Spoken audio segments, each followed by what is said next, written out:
where are we drafting this man DeAndre Hopkins now that he is no longer an Arizona Cardinal? He's a Tennessee Titan. And there's some pros and cons to this situation. I think a lot of the pros are unrelated. Players that escaped DeAndre Hopkins coming in and crowding up a wide receiver room.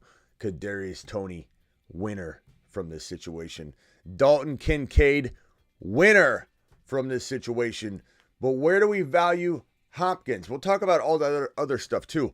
But where do we value Hopkins now that he's a Tennessee Titan? His contract is very interesting.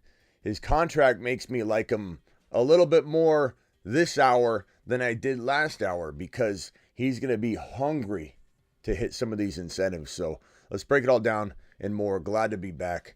File on in. Let's go. From the FantasyFootballShow.com studios, it's the Fantasy Football Show. Live! Monday through Friday, 7 p.m. Eastern. From the FantasyFootballShow.com news desk, here is your breaking news. So we broke this earlier, and first of all, welcome back into the studio. Oh, it feels good to be back. It feels so good to be back here in the studio. Your boy had a blast. I had a blast in Vegas. We'll talk about that in a little bit, but Denny went missing again. We haven't seen Denny since he went missing the second time, as predicted. But I will say that I had a blast. I'm glad to be back. I love nothing more than to be in the studio.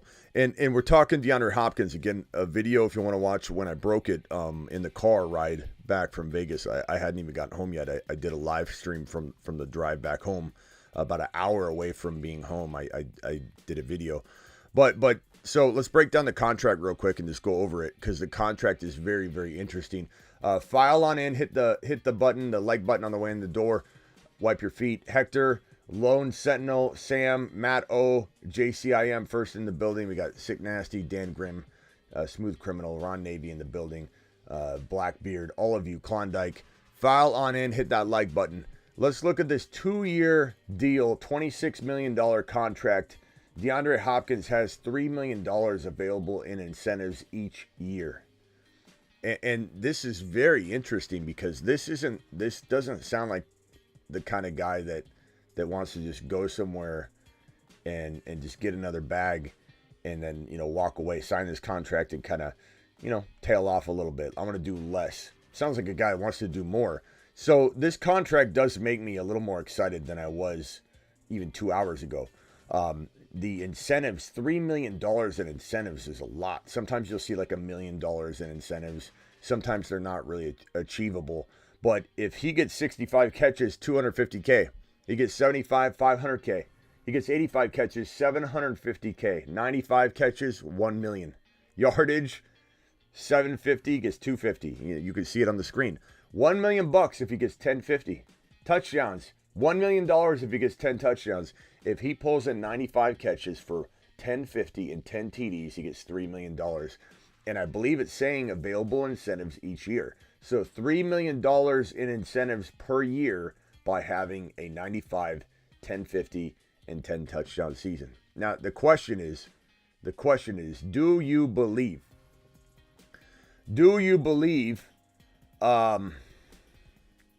that he's gonna have these numbers? Like, can he hit these incentives? Can he hit 1050, 10 TDs, 95 catches? I think he can. I said earlier, I don't know that I draft him in the 4th round. I don't think that really changes. And look at this right here. Look at this little number. Okay, I'm excited for Derrick Henry. I am. I'm excited for the Titan fans. I'm excited that the Tennessee Titans get a little something to look forward to this year. Now, do I like Tannehill? I do not. Do I think Tannehill is a good quarterback? I do not. I mean, he's good enough to be in the NFL, but I mean, from a fantasy perspective, you better not be starting Tannehill in 2023. You better not. We'll get over Chig Okonkwo. This is great news for Chig Okonkwo. I got a video. I've been telling all you Chig believers out there that the Chig Okonkwo, the tight end video, the update to how to win a league via drafting bold, breakout, deep sleeping tight end players that are going to come in and absolutely take the league by storm, because every single year a player, a tight end outside the top 10 crawls into the top 5.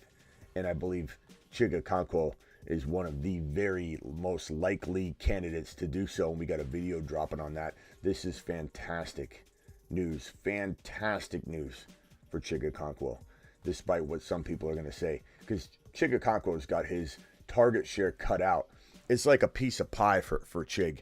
Chig gets this. This is Chig's pie. Okay, this is the Tennessee Titan target supply. We're gonna do a pie chart, and Okonkwo, they literally come in and say, hey Chig, we're gonna cut off this portion for you.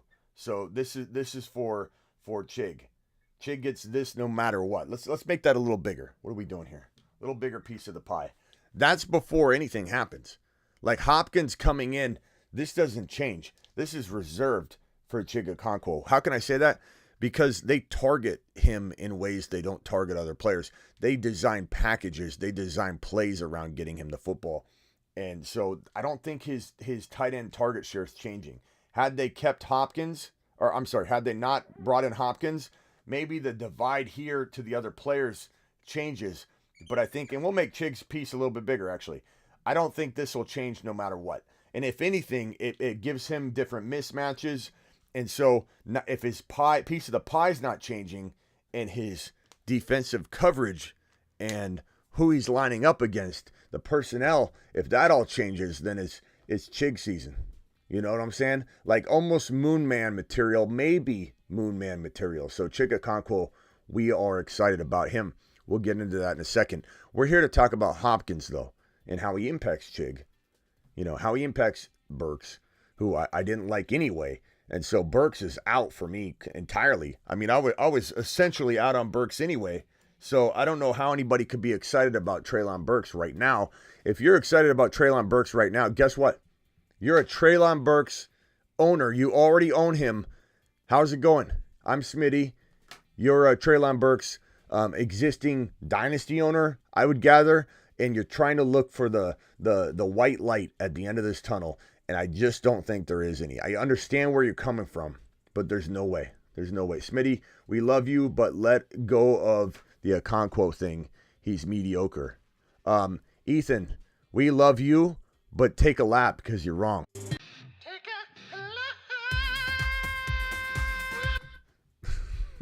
He's coming in. You're coming into my live stream, Ethan, and set me straight on Okonkwo. Read the room. And while you're at it, go get me a coffee, Ethan. Go get me a coffee. I appreciate you, Ethan. You know I love you, pal, but you're in the wrong room. You walked into a Okonkwo seminar and you said, "Hey, Smitty, we all love you," as if anybody's standing behind you, Ethan. Like you act like you got 15, 20 people standing behind you. You walked into the wrong seminar, pal. While Smitty's up there with a Okonkwo shirt on, and everybody in there's got Okonkwo suits on, and they're holding up Okonkwo like hands and signs, and you literally walk in with nobody behind you, and you said, "Smitty, we love you, right? Am I right? Am I right? Hold on, where's my microphone? This is kind of like, it reminds me of one of the. So, Smitty, we love you and all. Am I right? Am I right? But you got to let go of the Okonkwo situation because, am I right?" Get out of here, bro. What are you talking about? What are you talking about?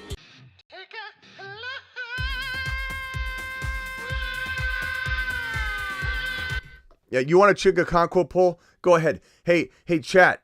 Why don't you put a Okonkwo yes or Okonkwo no? A yes or a no in the chat, and you see if we can get behind the double-digit round value that is Okonkwo. Okay, if anybody feels like that's a steal, drop a yes or a thumbs up in the chat. Let's go ahead and put a little poll out there for Ethan, who thinks he's got the entire chat behind him right now. Smitty, we love you, but hold on. Let me just go ahead and say this real quickly, Smitty. Don't take great offense to this right here, but Ethan Domlinger, Smitty, we love you, but let go of the Okonkwo thing. He's mediocre. Okay, hold on, Ethan. Ethan, I know you're thinking Ethan might be new here, but Sick Nasty says these new guys. He's not new. Okay, here, let's go through the votes one at a time. That's one. Sick Nasty clearly won. This is in a row, bro. Mr. Punch, yes. Lone Star, yes. Landon, yes. Of course, Okonkwo. Okonkwo. I've never seen Okonkwo and Ethan in the same room at the same time. We got another one. Jason, no. Yes, steal the draft. Bruce says yes. Mr. Random says yes. So far, we got 2 no's. Jim says yes. Chigawatt. Value pick, absolutely. Food says no. We got 3 no's. We got, what's up, Blackbeard? We got yeses, bro. There's 3 no's in the entire building. Swaggy says yes. Blackbeard says yes. Straight down the board, except for 3 people. So come on, get out of here, bro. Get out of here. One more. Okay, no, enough of that. Enough entertaining, ridiculous. Smitty, we love you, but and Ethan, I do love you back, but no, bro. That wasn't your time to shine. That wasn't your one thing to toss out and say, Smitty, you gotta go ahead. You gotta go ahead, Smitty, and walk this one back. We'll let you walk it back. That's not it. That's not the situation. These incentives are great though. These incentives are fantastic. 65 catches, 250. 75, 500. 95 catches, $1 million. This guy can get these numbers. And these numbers still don't necessarily lock him into the 4th round, though. So this is kind of going to be confusing, like, wait a minute, do you like him or do you not like him live stream? Because I think people are going to reach higher than they should for him. And I think for that reason, it might be hard for me to own him. It might be hard for me to own this guy in 2023. Because if, let's say he goes in round 4, we're clearly not drafting him in 1, 2, or 3. But let's say he goes in round 4. I mean, are you taking him over Gibbs? I certainly am not. Are you taking him over Burrow? I certainly am not. Are you taking him over Watson, over Kenneth Walker, over Drake London, over Breece Hall, over a potentially like slew of players that are all going to hover in the 4th round range? I can't take him based off of just the love of the incentive package. You know what I mean? I love the incentive package. I think it's fantastic. I think it drives his value up in my mind. I think it drives his motivation up in my mind. I think it puts him in a better position than he ever could have been in if he just came over and signed a deal where he wasn't getting incentivized to go out and smash. You know what I'm saying? So at the end of the day, it's like Okonkwo, Burks goes down, Okonkwo goes up. Tannehill obviously goes up, but he's not valuable enough to start. But, you know, he did deliver the football to A.J. Brown. A.J. Brown was fantastic. I don't think Tannehill's the same quarterback, so I wouldn't exactly expect that kind of output. But I would say his incentive package is pretty achievable when you look at it. The incentive package is pretty darn good when you take a gander at it. The incentive package is $250 for 65 catches.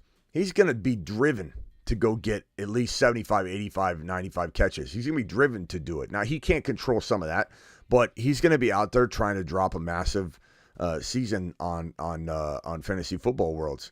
1050 is doable. 1050 is totally doable, even if Tannehill's restricted. 10 TDs is doable. Probably the harder number to hit will be the 10 TDs. I don't know. I think he gets 85 pretty easily. I think 95 receptions will be tough, but doable. I think it's more like an 80 to 85, 950 to 1,000. Like, I think he can hit the 1 million mark, and then the 10 TDs will be tough. I think if anybody's capable of doing it without amazing quarterback play, because let's be honest, even if you like Tannehill, he's not amazing. But they're playing from behind. They're throwing the football a lot. I just don't know if they sniff the end zone as much as people are going to expect. But look, you've got Hopkins and you've got Derrick Henry. For as long as Derrick Henry can stay healthy, Hopkins could have this incentivized number type stat line. But that doesn't necessarily put him around 4. Now, I guess it depends, though. Like, if you're sitting there, let's say at the end of round 4, or especially top of 5, and all these guys are gone. Gibbs is gone. Burrow's gone. Walker's gone. Watson, London, all of the usual suspects are gone. And let's say you went I don't know, Kelsey, Breece Hall, and then potentially you went Kelsey, Breece Hall. Hang tight there, Ron Navy. Kelsey, Breece Hall, and then you went ahead and went like Jahmyr Gibbs, let's say. And you didn't go wide receiver shopping yet at all. You went 0 wide receiver through 4 rounds, and you had a late 4th round pick. And like I said, these boys are all gone. You're getting sniped. You're in Snipe City. I don't mind this at the end of that, and it would be a case-by-case basis type of thing. But I can tell you right now, out of draft after draft after draft that I've done, I find so many weapons in round 4. It's not a knock on Hopkins. I just think he is a value in 5. And I think if I have to take him in 4, if that's where he's going to slide up to, which I think is totally possible because I've seen him sit around there as he's waiting for his deal. And some people might be taking him on spec that he goes to Buffalo or KC. People have had pipe dreams about a lot of different landing spots. We told everyone who wasn't going to New England. And all those people that came in just hot in the comments section, and Smitty, this Devontae Parker signing is just opening the door for Hopkins. I said circle back. Where are you now, by the way? Where are you now? I don't see any of those guys in here. But Hopkins, Hopkins went after the money, and Hopkins is smart because he got paid pretty well. And might I also add that as we walk into the 11th hour of the Saquon Barkley saga, this might just very well kickstart that into a conclusion and signing, just like the Hopkins signing came after the Ingram signing. And I think it just kind of is a trigger effect because even though they play different positions, you know what Hopkins probably said? Maybe this offer was on the table. Just like I think Barkley's offer is on the table right now. Sitting there with a pen, a nice tall glass of milk, probably provided by our boy Trevor Lawrence. Law Dog Milk for mains on sale this season. Soak your mane and win a league. Law Dog Milk. So that milk, the tall glass of milk, a Maine milk, and we might see Barkley grow a Maine out now. It's sitting there with the pen. It's right on top of the papers. It's sitting at a table. I envision the table being in this empty room, and there's a door that Barkley has access to, a door that the Giants brass has access to. And Barkley's just sitting in the other room waiting, hoping that the contract offer is bumped up just even a little bit more than normal. Hey, Barkley, here's another milli. We'll give you another milli. Just come and sign, please. He's not going to get that bump most likely, but he's waiting for it. And I think that maybe Ingram's deal, the amount of money he's getting per year, the fact that Hopkins might have had like reservations of, look, my deal's pretty good. I better take it since the market's being set, not necessarily different position, like I said, but just in terms of talent level. And Hopkins is probably saying, you know what? I'm not a spring chicken. I'm getting incentivized to the moon, and I feel like I'm a spring chicken. I feel like I'm different, and we know that doesn't necessarily play out well for all the players, but Hopkins hasn't really shown drop-off. He was really, really good in Arizona without quarterback play. I mean, Colt McCoy's not good. And he played very, very well. So can he get those incentivized numbers that I think equate easily to a 5.1, 5.2, 5.3, even 4.11, 4.10, fantasy football player? Absolutely. 1050, 910. I think it's going to be more like 789. I don't know that he hits that 10, but 789, that's a very respectable touchdown number, by the way, even if he doesn't hit 10. Like, that's not criticizing him. I think around 80 to 90 catches.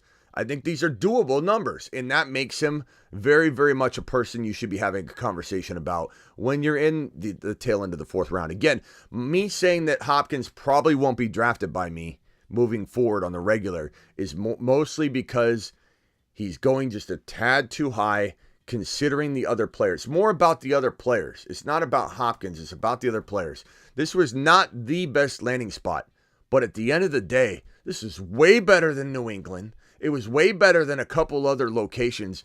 And quietly, guys, it might be better than KC because we keep always envisioning KC as the best landing spot. And Sky Moore is going to go to the moon. They barely used him. Kadarius Toney, I think this is going to work out with Toney. I really do. But they didn't quite use him the way we wanted them to use him in year one. It's not just if you're young, too. They traded for Tony. He wasn't a rookie necessarily. He was a young guy. They traded for Tony, and they didn't quite use him. So if anybody thinks that Hopkins just would have walked in to one of the most complex offenses in the National Football League, the Kansas City Chiefs offense is one of, if not the very toughest offense in the National Football League to learn. Now, Hopkins is smart. Hopkins has been around. I'm sure he'd pick it up quick, but it's not something to where like you walk into an Andy Reid system and immediately you start going crazy. It's not the case. It's not the case at all. And I'm not saying you'd pay Hopkins the amount of money that they would have had to have paid him to compete here, which they didn't really want to spend, clearly. But if they had wanted to, they would figure out a way to use him. I'm not saying that, but we all assume that it's the best landing spot on earth just because Mahomes is there. There's a lot more factors to it. The way they rotate their running backs. Like, there's a lot of evidence that it isn't just as the greatest landing spot on earth. So Tennessee's like, it's good. It's not the best, but it's very good. And the most important part about all of it is it leaves Kincaid's value untouched. Kincaid still in a volume-hungry situation. Kincaid to the absolute moon. And then you look at all these other situations that he could have tampered with, and you see Kadarius Toney's value going down the drain. What if the Bengals said, screw this? We're going after DeAndre Hopkins, and we're going to level up on the Chiefs. I mean, we didn't hear any buzz about it. I'm just saying, then all of a sudden you got everybody else affected. Burrow would have been great. That would have been fantastic for Burrow. But this is just a good spot overall. Like, overall, this is the best compromise. It is, before I headed to Vegas, this came up 2 or 3 times, different shows. Hey, Smitty, where's Hopkins going? And what I said for the entire week leading in was that we're hearing, even though there's a lot of buzz about New England still getting in, we're hearing that Tennessee has the tightest grip on the situation and probably the deepest pockets in terms of an offer. And so Tennessee ended up being the case. We knew it was probably the most likely, but anything could turn real quickly. A team could be playing coy and then come in with a big money amount. I mean, look how the Browns slipped into the Deshaun Watson situation right at the end when he's going to Atlanta. Deshaun Watson was going to Atlanta. You never know. You never know what a team's thinking, what they're brewing, what their talk. Like, what if Tony, these tweets Tony's been reportedly sending out got worse and we didn't hear the bad part yet? Like, it was still under wraps and it was going to, be known that Kadarius Toney went off his rocker even further, and the Chiefs were like, let's go ahead and bring in Hopkins, or Diggs. What if Diggs had a temper tantrum in Buffalo and we haven't heard some of the details of what might have happened over the weekend, and all of a sudden the Buffalo Bills were like, go ahead and send a bigger offer over to Hopkins. Let's get him in. There's a lot of ways this could have went bad. This is the best solution for everybody. It gives Hopkins the volume that he probably needs to get this. He's playing on a team that's going to be losing, so they're going to be throwing a lot. I think the touchdown production, we'll see. Maybe Derrick Henry stays healthy all year and moves the chains. This certainly helps Derrick Henry for as long as Derrick Henry can keep at it. You know what I'm saying? If Derrick Henry can do well for 14, 15 games, then this is going to be just a very decent offense, better situation than anybody anticipated. I don't think they make the playoffs. I don't think they're that kind of team, but certainly is one of those situations where at the end of the day, this actually solves the problem at hand. Where's Hopkins going? Is he worth anything? Yeah, he is. The answer is yeah, but does it rain on anybody else's parade? And I think it triggers Barkley to say, okay, I kind of have a feeling my market value might be there. My market value might be on the table right now, and I'm just going to go ahead and sign this darn thing and get going. Because this is the last thing I'll say, and then I'll bring in Ron and I'll open up the phone lines. The last thing Barkley wants is to go in on $10.1 million, play on his franchise tag, and run the risk of getting injured because he only has one speed, and that's 110%. Barkley only plays football at 110%. He knows that. You know that. I know that. We all know that. And so Barkley is only going to bring his A-plus game. And I believe Barkley's smart enough to know he's turning 27 next offseason. Before the season kicks off. He'll be 27 before the offseason, I believe, kicks off. I think it's like February. Don't quote me on that, but I think he turns 27 in February.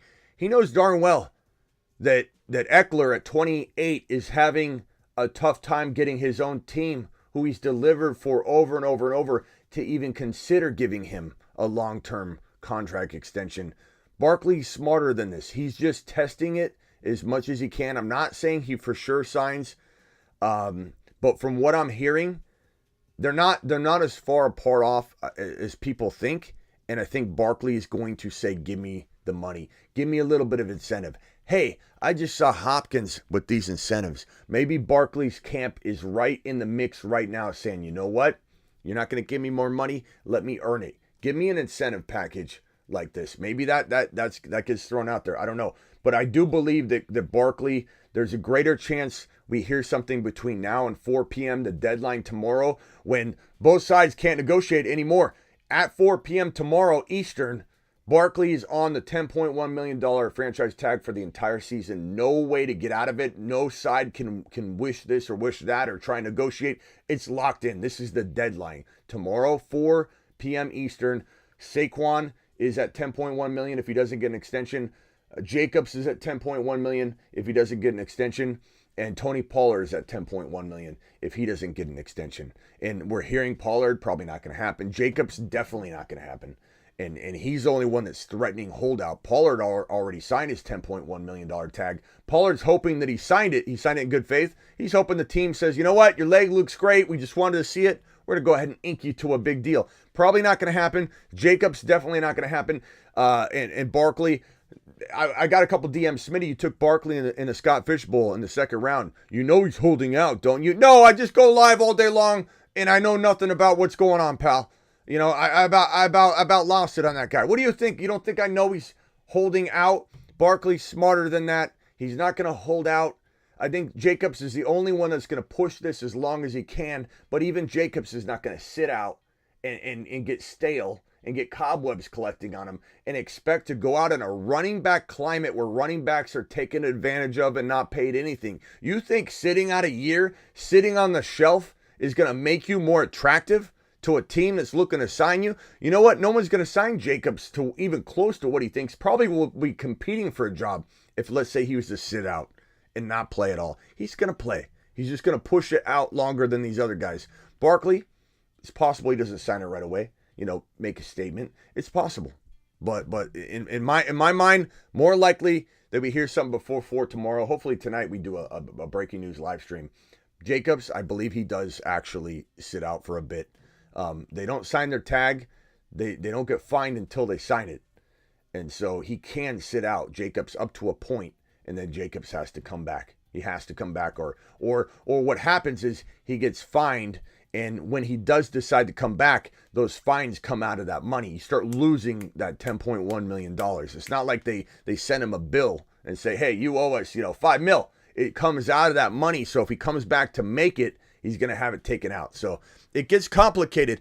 Holding out is nearly impossible in the NFL after the new collective bargaining agreement arrangements in terms of fines and not rescinding or taking away those fines that players accrue from holding out. It is serious now. You can't hold out. You can't hold out, especially RBs who are trying to make a statement, but the statement's not going to work because they're not going to get paid more next year. Maybe this gets resolved through running backs don't get franchise tagged. That would be probably the best solution. We've kind of talked about that on the show before. Running backs are immune to the franchise tag. That would solve it to a degree. There's only so much you can do. You can't just pay a running back a whole bunch more money. That's not necessarily fair either.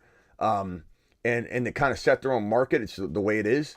But, maybe not franchise tagging them. The tag was designed for the quarterback anyway. It was never intended to be for another position. The tag was invented to hold a quarterback in place so a long-term deal could be worked out. Now it's being used across the board. It's called the prison tag, according to the players. And it's not a great thing for the players, but from a fan perspective, every once in a while you have to kind of wake yourself up and say, he's getting $10.1 million.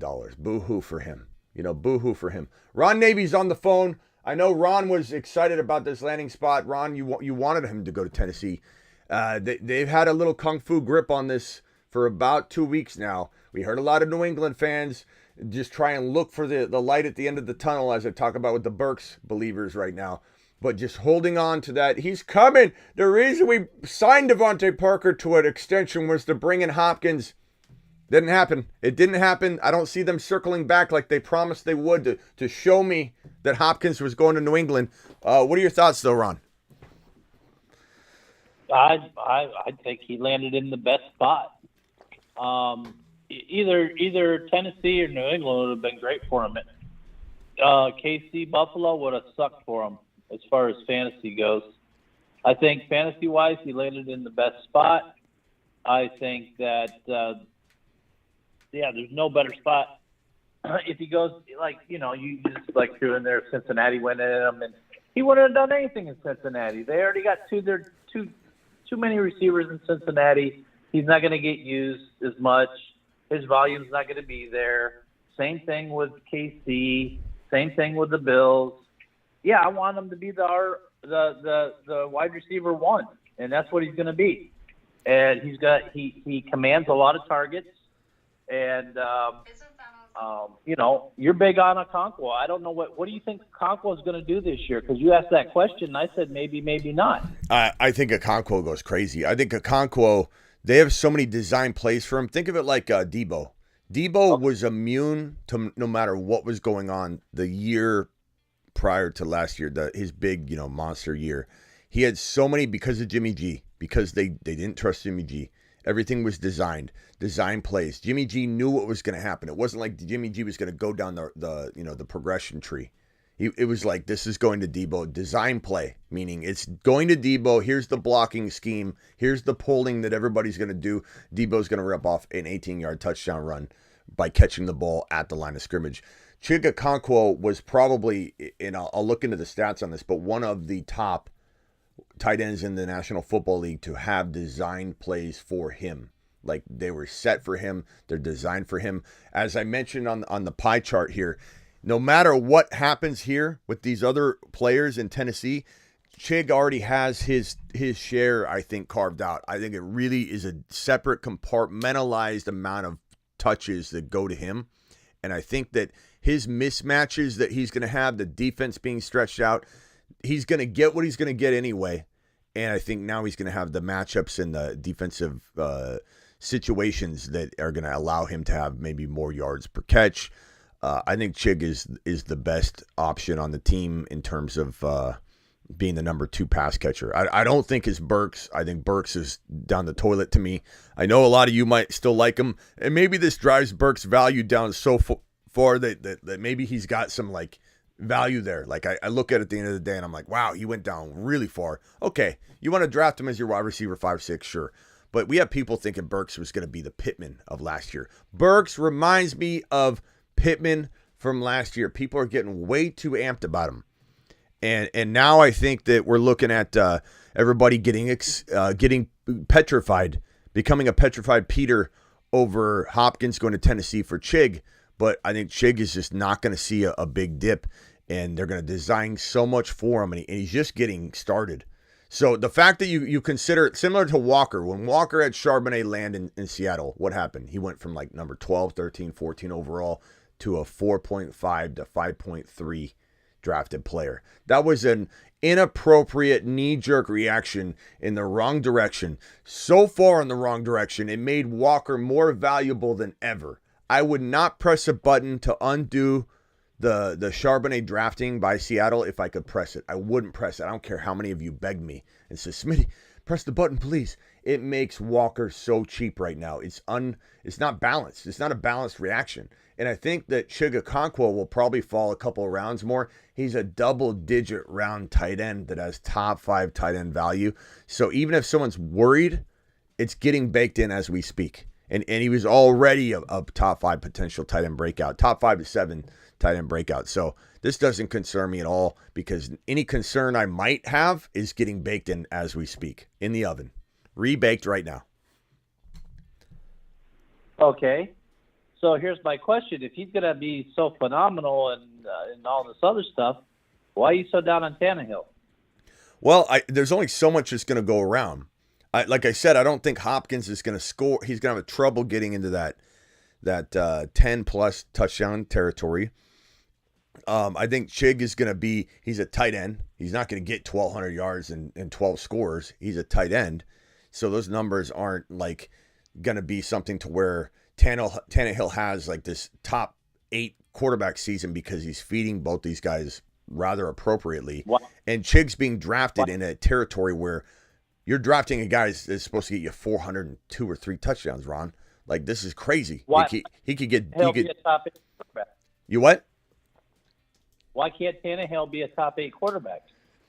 I'm not saying it's impossible, but what I just described doesn't equate to top 8 quarterback play. Just because you have a guy that in Chig that could get you 808 scores, and you have a guy in Hopkins, like, could Tannehill throw for 19 touchdowns?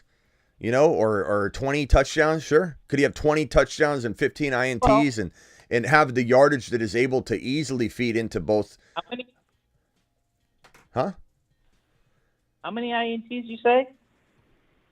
I said, could he still have 15 INTs even if he has 20 touchdowns or something? He could have a horrible season. He could have a decent season, but Ron, he's not a top 10 quarterback. No matter what, he's not a top 10 quarterback.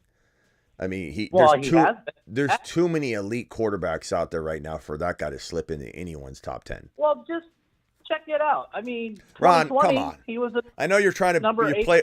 I know you're trying to play devil's advocate here. But you can't be arguing Tannehill being a top 8 quarterback. 2020, he threw for 33 touchdowns. He was a top 8 quarterback. He also ran for 7 touchdowns in 20 and 21, both those years. They barely want him on the team. They barely kept him in place. He's been, first of all, whatever he did in the past doesn't really matter because he's a different player than he is right now. Everything's changed. And he had that whole Malik Willis thing coming. Ron, you take him inside the top 12, and I'll be shocked. So you're arguing 8, 10 right now. There's no way. Well, no. Here's my point: is I think Hopkins does have double-digit touchdowns this year. I think Burks does have a better year than he had last year, and I think Okonkwo will go smash it. But for all that to happen, Tannehill's got to perform. I've already explained why I think that. No, I don't. I disagree. I don't think Tannehill has to explode. For Tannehill to perform, I think Tannehill, for all that to happen, Tannehill's got to perform on a level of a top 12 quarterback. Well, I'm not saying he can't flirt in the middle of the league 15. Like, keep in mind what Derek Carr did. You know, like Derek Carr, what he did, and I'm not saying he's going to be Derek Carr good from Derek Carr last year with Devontae Adams, but I'm just saying there are tons of situations where you don't want to go near the quarterback from a fantasy perspective. Not to mention he could have a ton of turnovers. He could look a little different than you remember. But he could still find a way to feed Hopkins 7, 8, 7, 8, let's even call it 9 touchdowns. He could serve up 7, 8 touchdowns to Okonkwo, give Okonkwo 800, 900 yards, give Hopkins his, let's call it 1,000, and he's still so far away, Ron, from being a top 12 quarterback. Just because he fed those numbers to those guys, there's still a lot that needs to be divvied up to. But I hear what you're saying, but he's not in the top 10 for me. But I don't think this is a horrible situation at all. I think that were there better situations? Sure. But at the end of the day, this was the best situation for everybody because we have nothing happen to Kincaid. We have nothing happening to Tony. We got, we don't have any impact to some of the other wide receivers that this could have impacted. It would have been good for some of the quarterbacks. Had he landed in Cincy, that's great for Burrow. Had he landed in Philly, that would have been great for Hurts. There would have been some benefactors to Hopkins going to a crowded situation, but this is a good situation. There's nothing to argue about here. You like Tannehill a little bit more, that's fine, but and you like Hopkins. Go look at his stats. Okay, in both his 2021 and 22 season, he ran for 270 yards, 266 yards, scored 7 touchdowns in both those years, back-to-back years. Jimmy G was great in 2019, Ron. So I'm just saying, like, I don't care what Tannehill did. What I feel about him now is different than how he played, and he also played a little bit out of pocket that year. That year he had quietly played Geno Smith like I don't think anybody was expecting that to happen again. He had a really, really the stars aligned kind of year where he did produce very well at the beginning of the year. If I remember correctly, he tailed off. I don't know for sure, but I remember him starting off almost too hot, and then it started to fade a little bit.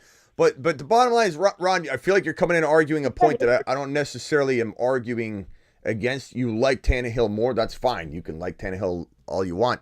I'm not saying Tannehill is going to be horrible for this situation. I'm saying Tannehill is sufficient enough, not somebody in fantasy that I want, that I feel like these options can get fed enough.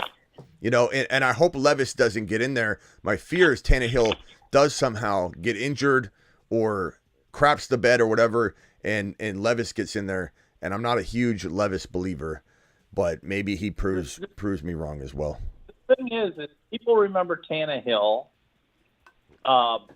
really screwing up the when they made the playoffs. He screwed the bed on that playoff game. Everybody remembers him for that. And so, of course, they don't remember the great play that he had. They don't remember the 33 touchdowns he passed for. They don't remember any of that stuff. But, all right. I mean, I hear you, but I hear you, but I mean, no, you don't need to shut me out because we're talking about this situation. And I think that's what I'm trying to say. We heard you though. We heard you. That D-Hop will get double-digit touchdowns. He will get over 1,200 yards passing, easy. Hold on, Scott. He might even get 1,300 yards passing. Okonkwo will get a smash, probably get your 8 touchdowns. And I think Burks probably gets another 6 or 7 touchdowns, and then we all know what Henry's capable of, and just adding D-Hop is going to open that up, and you said that yourself. So, but for all that to happen, Tannehill's got to be a decent quarterback. Decent, okay, but not top 8. Not top 8. You came in a little hot with the top 8, defending the top 8 argument. Top 12 level. I said top 12 level. When we started, you were saying 8. You were going in the 8 direction, and I said it was an 8 and a 12. He's been an top 8 quarterback a few times in it. And Ron, that's fine. You can rank him wherever you want. I'm saying that he's nowhere near starter material in fantasy football in 2023. That's my point, and that's my opinion. But you can like him borderline if you want, but there's absolutely zero chance in hell I'm drafting him even close to a top 12 quarterback. Like zero chance. Chance. I'm not drafting him as your number 1 quarterback. Well, if we're talking about, if we're talking about 12, we're talking about 12. Someone's going to draft. If you think he's 12, someone's drafting him to start. They very well could, but I mean, I take him as a second, but knowing that. All right, let's move on from Tannehill because I'd rather talk about Hopkins because this is like, and even Russians, like we're killing a dead horse here. Like if anybody likes Tannehill, go ahead, but I don't really want to talk about Tannehill. Let's talk about Hopkins. Because I think Hopkins is in a really decent situation given the new light on his incentives. I love these incentives because these are not something you walk away from. This is not something you say, "Oh, I'm just gonna go out and finish out my contract. I got paid, and I'm gonna start slacking off." These are nice incentives. This is like when you give an employee amazing incentives to sell, and you're gonna get more work out of them. You're not gonna just say, "Hey, here's your money." What is all that noise in the background? Is that you, Scared Scott, or is that Frank? What are you doing? It sounds like you're making a smoothie or something. What is that? What are you doing back there? Scared Scott, go ahead. Whoever's mouth breathing and making a smoothie, put yourself on mute. Scott, you're up. Go. You're live. Hurry up. I personally think the big winner out of all this is Tony. Well, we talked about that for sure, because you didn't want Hopkins to go there. That doesn't that pull Tony up from like round 8 to round 6 maybe? I think Kadarius Toney's been climbing anyway because Hopkins hasn't been signing there. Casey hasn't been a big player, and we've seen him creep up a little bit. We have, and then there's been some hype about it that Mahomes said he could be, one of the top wide receivers in the league. Sky's the limit, and so we've been seeing him climb a lot. But yeah, I mean, he's clearly the big winner. I mean, easy. That's what we said today or on this show right here, and then also the breaking news show. Tony's a winner. Kincaid's a winner. Those are probably the two biggest winners. And Derrick Henry, he wins pretty big here because, crowded 8-man fronts all day long weren't going to look good in that situation with him getting older. And so that could squeak out some more time for him. So who knows how this really shapes up. Overall, it's a very, very, very, very, very decent move overall that helps a lot of people. Doesn't hurt really anybody, except for Burks. But again, I wasn't sold on Burks anyway. Yeah, and where Hopkins is going now, to me, Tannehill's okay. He's a 17, 18, 19, 20 kind of guy. He'll throw you 3,700 yards and 22 touchdowns. So that'll make Hopkins a tremendous third receiver in the 5th round for you. But I agree with you on Chig. At first, I was thinking that this hurt him, and really after listening to you, I kind of agree with that. They do have those plays set in.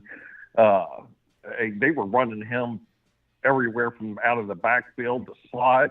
I mean, just all over the place in the limited action he had last year. So I think this just creates even more mismatches for him. And, what it comes down to for Chig Okonkwo is that, like, this guy's going to have more efficient production because it's going to be a stretched out defense. And keep in mind that Hopkins has been double teamed his entire career. He's lived in double team territories. So Chig Okonkwo is going to be floating around open across the middle all day long. So even if, let's say, he dipped into a little bit of Chig's reception totals, let's pretend I'm wrong, then he's going to maybe make up for that in having bigger plays and potential. But this is my prediction here. Chig Okonkwo is the number 2 receiving option on this team, similar to how Dalton Kincaid's going to be the number 2 receiving option on the Buffalo Bills. I don't think Burks is the number 2, and that's where the problem lies, because Hopkins comes in and absorbs so much of the production that's available. I don't think Burks can meet expectations, but he will have reset value, and he will fall down ADP ranks, and then maybe there's a re-entry point that is similar in a different way than the Walker re-entry point for people, where people just said, I'm out on Walker, Charbonnet's there, but it's a whole different angle. You have to walk out of the room, close the door, slap yourself in the face, throw some hot water, cold water on your face, whatever, walk back into the room and make a new assessment at Walker in the 4th round. Do you like Walker in the 4th round, given you can cuff Charbonnet better than drafting just Walker in round 2 without Charbonnet being in the picture? I'd rather have Walker in the 4th and 5th round every time. So it's sometimes your situation can improve. I'm keeping an open door for Burks. If Burks were to tail off and fall off the face of the earth, maybe Burks circles back around and has some good value. But Chig Okonkwo is the number 2 option in this offense. And sometimes he'll be the number 1. Not that he's going to necessarily have bigger stats than Hopkins as a tight end, but he might be their go-to guy near the goal line. Chig Okonkwo wouldn't shock me if he had more touchdowns than Hopkins. Where Chig might not surpass Hopkins is in yardage and receptions, but Chig could be the number 1 touchdown getter on that roster. And let's not forget that there is, some potential injury risk with Hopkins as he gets older. So, Chig to me is the potential winner here that people aren't going to see. Tony's a huge winner, Kincaid huge winner. Those are peripheral, players that are degrees of separation away from this situation that are clearly benefited in terms of ADP rank. Hopefully Tony doesn't climb too much, to Scott's point, to where people are reactive so much so that he climbs into a territory where we don't want to draft Tony anymore, because everybody can cross that line in the sand where they become a value and then they flip into a non-value. They flip into a risk. Like Swift. You love Swift at a certain point, but if Swift climbed into 5.2 ADP, you wouldn't want him. Pacheco is great in 6 or 7. If you had to pay top of 5 round value for Pacheco, you wouldn't love him. So same thing with every player. Some players have bigger ranges to where you don't really care where they go. But I love Okonkwo here. And again, not to mention, this is all going to hopefully trigger a Barkley signing. Hang tight. Let's go over to Frank. Frank. I got one other. Okay. Hey, I'll swing back over. Frank, what's up? You're live. Hey, what's going on, buddy? Hey, I was going to say, I think the biggest winner, and I agree with all the points you're bringing up. I think the biggest winner out of all of them is Derrick Henry. I think Derrick Henry's going to propel back up to being the number one running back in football. The reason I say that is because if you look at last year, he had a rotation of quarterbacks with Dobbs from the rookie as well as Tannehill, and he only finished 33 points right behind on a half PPR behind Eckler, and he missed the game last year. Derrick Henry did. If he would have played that game in Week 17, he could easily got it because he can get 35, 40 points a game sometimes. And so I feel like with D-Hop now, and now Burks is really going to open this thing up. He's a flyer. He goes deep. He's going to run that deep seam route. And then D-Hop's going to run that kind of 10-8 cut back in to the sideline, whatever. That's going to open up with the safeties. You're going to put now, a non-8-man box in the front there. He's going to just run crazy all over these guys. And we know Derrick Henry, yes, he's older. I understand that. But he's still just incredible how he takes care of his body. You've said it many times. I've watched videos of him, just the way he works out, things like that. And I think he's going to propel to be the number one fantasy football running back with D-Hop there. It's just going to open it up for him. And like I said, last year he finished 33 points behind him. I would say per start it's possible at the beginning of the year, but the odds are astronomically against Henry. And they were last year too, so I'm not saying it's not possible, but you got to think at 29 years old with his mileage, it's going to be, if it's possible, it's going to be small, minute chance he can somehow stay healthy enough to give you top 5 running back numbers on the year. But Henry would be a guy I would beg you to trade if you own him, and I don't mind you owning him because guess what? Henry costs you a 3rd rounder. Like Henry costs you a 3rd rounder right now. That's not bad. That's different than last year. Last year Henry cost you a 1st rounder. Henry costs you a 3rd rounder, and so I'm okay with that. That bakes in a lot of risk. But I will beg you to trade him by at least week 7 or 8. Like I would not enter in the second half of the season expecting him not to hit a wall. Even if he starts off hot, he could have 100 yards and 2 scores in week 1. He could be amazing the entire first month, and we go, oh my God, this guy's different. But I'm telling you, bro, you don't want to be left holding that bag. If you can get rid of him and get an equally safe player that has, or an equally talented player, producing player that is much safer. So the odds are so against him being a top 5 running back at 29 years old. That's all I'm going to say. I'm not saying that you can't defy him, but the odds are. One of these years, but it's not going to be this year. He's going to play the whole year. He's an outlier. Okay. Yep, I agree. I agree with you, Smitty. I mean, I respect your opinion, but think he's an outlier this year. Hey, I mean, it could happen. It could happen. Like I said, there's going to be a percentage. I mean, we don't know what the percentage chance is. We can only guess based on all of our different takes, but there is going to be a percentage chance that Henry could do it one more year. So it's just if you want to take that risk, you're taking it the 3rd round. So it's not anything close to what it could be if everybody agreed he had one more year left for sure, he would be going in round 1. So the good news is if you do love Henry, so Ron, if you think he's got one more year for sure, 3rd round value, I don't have a problem with that. But I do think if you have the opportunity to sell him as a 1st round player after a month of him, let's say, exploding, that is a really, really very safe and smart move to make. But you get him I've been quiet about him all year, but now that they got D-Hop, I think that makes all the difference in the world. And they're not going to be able to afford to put 8 in the box to stop him. It'll definitely help. And he's going to run. And he's not going to get injured. He's going to have one more full year. And I think he has. I think there's a 90% chance he has a full year. He smashes it. Top 5 easy. I can't sign off on 90%, but I can understand why you want to think that and why there's a shot at. But I think at 3rd round value, it's just not as big of a risk. So I don't have a huge issue for any of that. I personally don't agree that he'll stay healthy all year, but I do think he'll start off hot, and I do think that you could go ahead and make an amazing sell high move though. Yeah. you don't think he's going to make it every year. So, I mean, one of these years you're going to be right. He's 29, though, like that. I mean, it's not like I'm coming off of a crazy angle. I don't care. Yeah, I agree with you. I mean, go ahead. I mean, I care if other running backs, they thought, but he is such a beast. He takes care of his body. And he's got one injury, and he came back last year, and it didn't bother him. So I got you. Yeah, I'm all in on him. Okay, Russian Collusion says, really, Isaac? Oh, what Isaac said, Tannehill better than Pickett this year with Hopkins? Question mark. Isaac wants to know.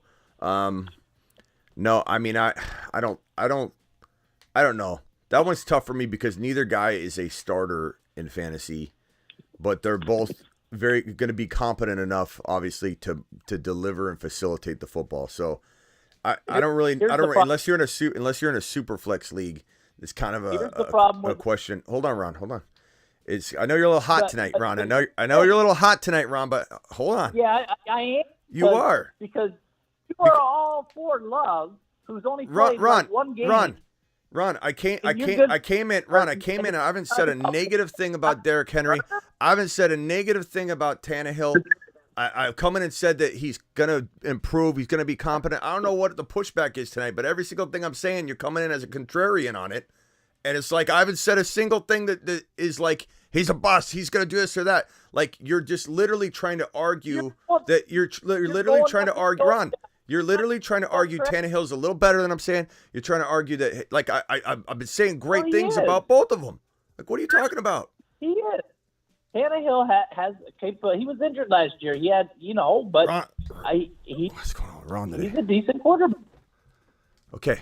Ron, it's fine. And this is one of those things where it's okay that you have a little bit different opinion than me. Like, I get it. It's good. It's all good. I understand that. I know. Not to mention everything I've said tonight should trigger you. Like everything I've said about Tannehill and Henry, they shouldn't trigger you. I've said positive things all night, Ron. I agree with you on Hopkins. Okay, hold on. Frank, did I not come in and say a lot of good things about Hopkins this entire live stream? I don't understand what Ron's saying. Yeah, you did. I mean, and I agree with you. That's what I'm saying. I don't understand Ron, where you're coming off hot tonight. Like, it's okay. I just don't get it. I don't get it. I said positive things about Henry. That's fine. That's what this show's about. It's why we play fit. But Ron, sometimes, Ron, even when I'm trying to agree with you, you're going. Did I go on Okonkwo? Yes, I did. So you can't say I'm just disagreeing on everything. I'm just putting my. But you're coming in on my Okonkwo take and saying, well, if you think Okonkwo's going to be good, then why do you got to like Tannehill more? I don't have to like Tannehill at all if I don't want to, Ron. I don't. They can't throw the ball themselves. They need a good quarterback to throw them the ball, or they're not going to get the numbers we want them to get. That we think you're going to get. I can't even. So if Tannehill isn't a good quarterback, then neither one of them are going to. I've already explained it. You don't have to be an elite level quarterback to do what Tannehill needs to do to deliver the football to the. I've already mapped it out. I've already said what I think about Tannehill. I don't understand why we're arguing about Ryan Tannehill, Ron. Why did you choose violence tonight with Ryan Tannehill? That's what I don't understand. I think anybody watching right now, Ron, would say you're choosing violence for a reason against all these, and I've done nothing but positive topics on all these guys. Like every once in a while, Ron, there's like I'm saying positive stuff across the board. That's why I'm so confused. You're bagging the old man Tannehill, saying he's not a great quarterback. He's not a great quarterback, Ron. He's a quarterback.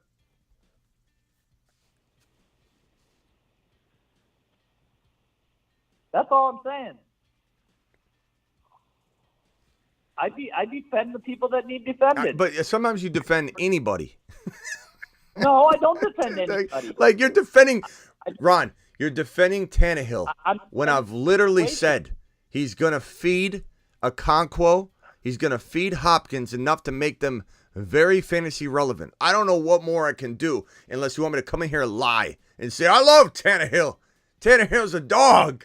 He's not a dog. He's not a top 10 quarterback. He'll never be a top 10 quarterback ever again, in my opinion. And if I'm wrong, I'm wrong.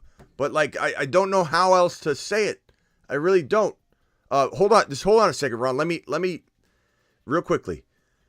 So the super chat here, Tannehill better than Pickett this year with D-Hop. I don't know how to answer that question because both of them have the ability to play a little bit better than let's say I'm expecting. I don't think I start either one. Are they backup quarterbacks? It depends. Honestly, I would never have Pickett or Hopkins as my backup quarterback in a 1 QB, but in Superflex, it's a very different ballgame. In Superflex, Pickett can be kind of a crafty backup quarterback.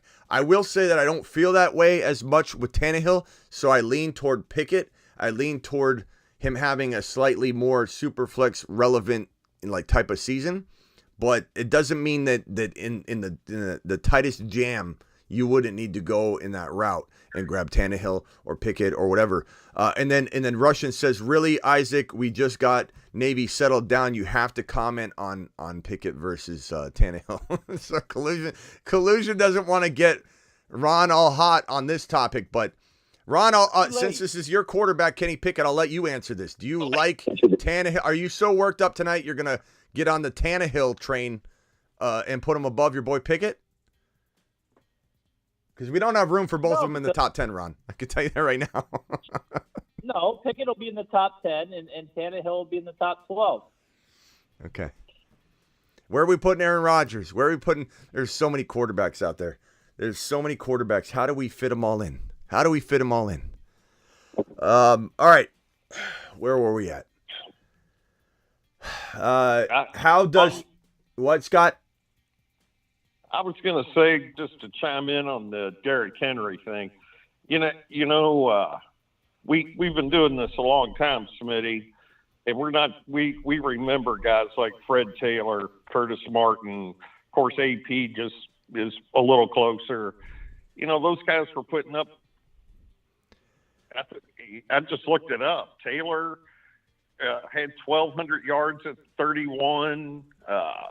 Curtis Martin had 1,600 and 12 touchdowns at 31. AP at 30 had 1,500 yards and 12 touchdowns. I think those are comparable to Derrick Henry. So I don't think Henry's an issue this year myself. But on that, it's a different time. I'll just stop here and say you're comparing a different generation and when running backs lasted longer. Keep in mind, Henry's that kind of player, though. Okay, but what I'm saying is, 30 years old was the drop-off. That's no longer the drop-off year. Are there going to be outliers? Sure. And that's why I've said the entire show there's a percentage chance that Derrick Henry could deliver, a 15, 6, maybe misses 1 or 2 games. You kind of expect every running back to miss 1-2 games nowadays. But could Henry deliver a 15, 16 game elite season? He certainly could. And even last year I said that. Last year I said he could, but I put it at a low percentage. He defied it. And I took a lap for that. And I said, okay, I jumped ship on Henry too early, but I didn't really. I jumped into a lateral player that I even liked better. At the end of the day, didn't bother me. I avoided risk, and I didn't go all in on Henry last year, but I'm doing the same thing without a hesitation. Or if I'm drafting him in the 3rd round, which is a much, much, much better bargain, you get him in the 3rd round. We'll see how this changes his value, because maybe Hopkins going there moves Henry into round 2, and we'll have to play by ear then. But Henry in 3 is not that big of a risk comparatively to if you're going to get maybe top 5 running back numbers for 10 games even, Henry deserves that value in round 3. So that's my whole point. But I also believe that if you have an opportunity, if he can recreate top 5, top 7 overall value through a great start and you draft him in round 3, this is like buying and selling stocks. It's just smart to sell at a high. And let's say you're wrong, you're going into a 1st round player. You're gonna jump over to a different lane, and the odds of Henry falling off at some point are great. But could he defy it? Absolutely. Could he defy it? 100%. And he is somebody that is different than all the others in terms of build and his size and all that. That could be good. Like a lot of people say he's built different. It also could be bad. He could hit a wall a lot quicker because he's a bigger boy picking himself off the ground over and over and over. So it's an easy debate to have. There's no answer. There's no answer. No one knows for sure how it's going to happen. That's why it's debatable. But I'm telling you, I'm okay with you going Henry in the third round. I've said that all offseason long. Like, even I have drafted Henry in the third round because it's different value. It's a completely different entry point. It's kind of like Barkley coming off his ACL tear, and I'm like, what are you doing drafting Barkley when he's not ready to play? He was a complete flop. People took him in like the top 5. But people say, oh, Smitty, why do you still promote drafting Javonte? Javonte is going around like 7, 8, depending on where you're drafting at. That is a totally different value than paying last year's price tag again, where he's got this potential like slow start, brewing. So it ADP's everything. ADP's everything with Henry. It's everything with Javonte. It's everything with Hopkins. It's everything with anybody. Some people can survive big climbs and falls. Some people, they move even a little bit, and you're like, I'm out. I'm out. Like Swift, it moves a little bit, I'm out. If Swift moves down, I'm even more in. But it all just depends on the value. Space Ricky dropping a super. Let me get these super chats out of the way real quick, guys, because I want to make sure I take care of them. Isaac said, no more of that. We might keep you, but we also want this new rookie running back next year, so we'll just run you into the ground or trade. Okay. Appreciate you, Isaac, dropping that. Isaac also said, how does a 31-year-old Hopkins and 32-year-old Odell Beckham Jr. get better deals and trade opportunities than Jacobs, Pollard, Saquon? The league is backwards. It is kind of a shame that RBs are just completely disrespected to a crazy, crazy degree. And it does make, this is why I think Barkley's going to sign his deal. This is why I think Barkley's going to sign his deal before 4 p.m. Eastern tomorrow, because he's watching the market value set, even though it's across position. It's making him probably look at what he's being given and saying, at the end of the day, the way running backs are disrespected, he probably just wants to package in a couple of incentives. And I think after seeing Hopkins' incentives, he should do that. He should walk over there and go, okay, I'm ready to sign, but let's put in, I rush for, 1,200 yards, I get $1 million.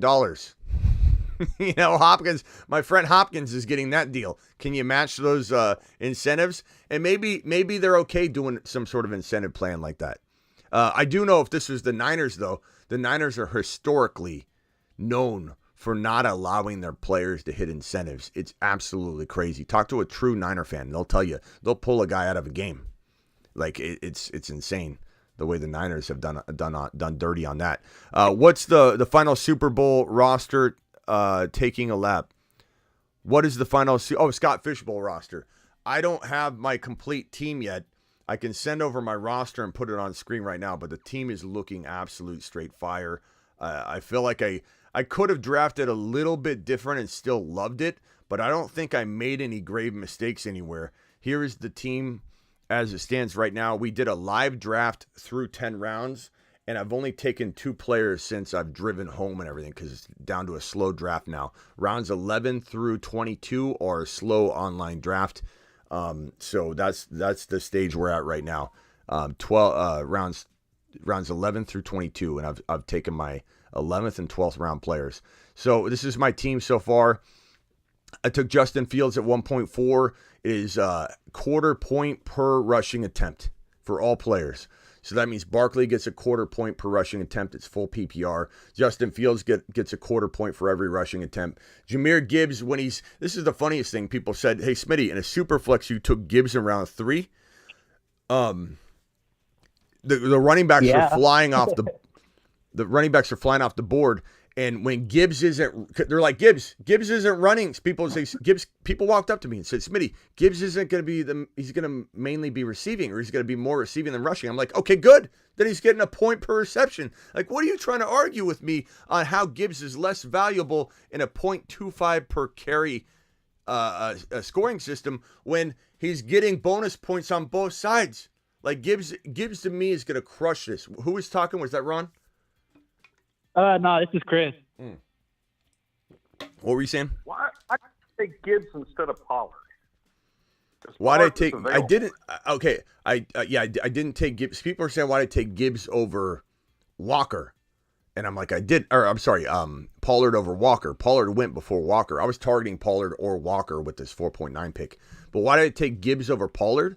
I love Pollard, but what I just mapped out, Steven, this is Scared Scott. What I mapped out, Scared Scott, was that this guy's going to be the most elusive running back weapon in this format, because when he's getting rushing attempts, he's getting a quarter point for every rushing attempt he gets. And if they move him out as a wide receiver and throw to him, he's getting a point per reception. He's going to be an absolute lethal weapon in this format. And given that the running backs, you can start up to 5 RBs, you can start up to 5 running backs, and you can start 3 wide receivers and 5 running backs, or you can start 2 running backs and 7 wide receivers. It's a weird scoring format. You can start 4 kickers. You can start 4 kickers. Kickers score a crazy amount of points. The top kicker from last year scored what St. Brown scored. So it's Scott Fishbowl's very strange scoring, and they do that to make it so that no one can prepare for it, and it kind of makes it fun, but it also makes it kind of nerve wracking, because if you don't have time to prepare for the scoring like me, you end up walking in going, okay, I'm gonna bat blind a little bit. But the amount of running backs you get to start, 5 RBs in an old school setting, it's drafted on My Fantasy League.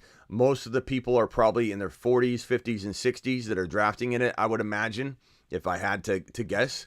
They're very old school running back, robust running back mentality. So RBs were flying off the board. And when I was on the clock at 4.9 and someone said, or even 3.4, Garrett Wilson was available. And everyone's like, how could you pass on your boy Garrett Wilson? Because of the hunger for RBs. And I looked at the running back list, and I had about 4 or 5 guys that I really, really liked that were left. When I looked at wide receivers, Olave was like, even when I was on the clock taking Jahmyr Gibbs, Olave was like 22 players down, or 25 players down. Christian Watson was scrolls away. That's why I got Christian Watson in the 7th round. So when you ask why I went running back hungry and running back early, look at who I got. I got Christian Watson, who we consider to be we'll call him a 4th round player, 4th round steal, but sometimes a guy we take in the 3rd round. He goes in round 7. Deebo Samuel in round 5. George Pickens in round 9. Those are amazing wide receivers, considering I got to go Barkley, Jahmyr Gibbs, Kenneth Walker in a very running back friendly format. I still got Jordan Love. This team feels great to me. I'm really excited about the squad. And this one here, let's see here. Isaac, I got Isaac super chat. Space Ricky says, what's the Scott? I got that. And then Ron Navy dropping a $20 holler. Look at the man. Alert. Super chat alert. Oh, $49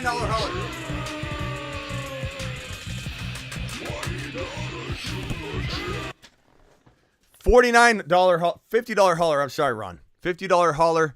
I need to get a $50 button and a $20 button.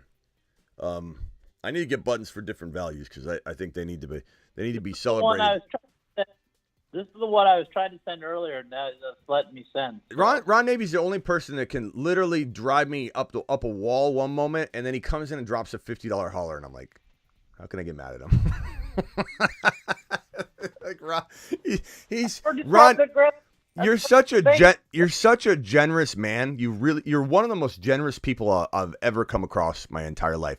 I think sometimes it makes you defend players to a crazy degree, but it all comes from a good place. And whenever you drive me nuts for a random moment, I do try and remember you're there protecting Tannehill. Like, that's all you're doing. You're not trying to necessarily drive me up a wall. You were literally sitting up in the lazy boy, pulling the thing up, going, you're going to talk about Tannehill? He's not here to defend himself.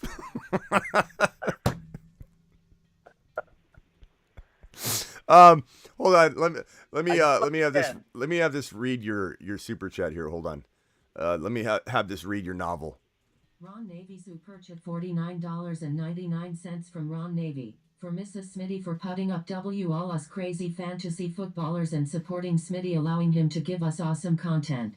Just wanted you to KNW. We appreciate you, and Smitty PLS used this to get Mrs. something nice, especially for calling her Mrs. Navy face with tears of joy. Yeah, earlier I was like, Ron Navy, Miss Navy, Ron Navy. I was all mixed up when I was driving over, and she was like, what are you saying to me? You're trying to honk the horn. He's like, let me get Miss Navy to honk the horn. I know, I was like, Ron Navy wants you to, and I was like, Miss Navy. I started calling her Miss Navy. She was like, what are you calling me, Navy? Why'd you call me Navy? I'm like, I don't know. My brain is so fried. But Ron Navy, appreciate that $40 holler. Standing ovation. I got to say, I'm so excited to be back. Like, I love vacations sometimes. I'm a hermit. I always stay in here, and I don't get out much. But, like, when I get out, I like to get out and hang out with people like Veda and the Ryan and Denny, who went missing, and everybody that showed up. King Wasabi. I'm forgetting some of the people that guy. Who? That new guy that was in the cabana with you last Reebok. night. Yeah, Reebok. I hope Reebok's watching right now. We gained a lot of new followers, which is always fun to do that. There was a lot of people there that never came up either, too. Like they were chanting Denny. And I don't know if they maybe pulled up, some of them might have pulled up the show from their phone and said, who's this guy? And then when I was talking about Denny, they're like, Denny, so it could have been that they're new. But we have people like chanting from the pool. It's cool. I mean, again, I'm being honest. I think it was about 10, 11, 12 people that showed up from different parts of the country that were followers of the show, and we gained a lot of new ones. But that's kind of a big amount when you really think about, like, if you go somewhere, I have 20,000, roughly almost 20,000 subscribers, and literally like 10, 12 people will uproot their life and fly out, drive out. Veda flew out from DC. Wasabi, he was local. That's awesome. The Ryan, I forget where the Ryan's from, but the Ryan came out. It was awesome meeting him. I felt bad because I couldn't mingle too much with some of them that they took off when it was time for me to end the live stream, and so I felt bad. Wasabi showed up like an hour and a half into my first live stream that first night, and I was gonna end in like 20 minutes, and his wife dropped him off, and he was like, while it was live, he was showing his wife, and I was seeing his wife, and she was like, look, honey. And then once she got home, like I don't think he lives very far, like it was about a 20-minute drive.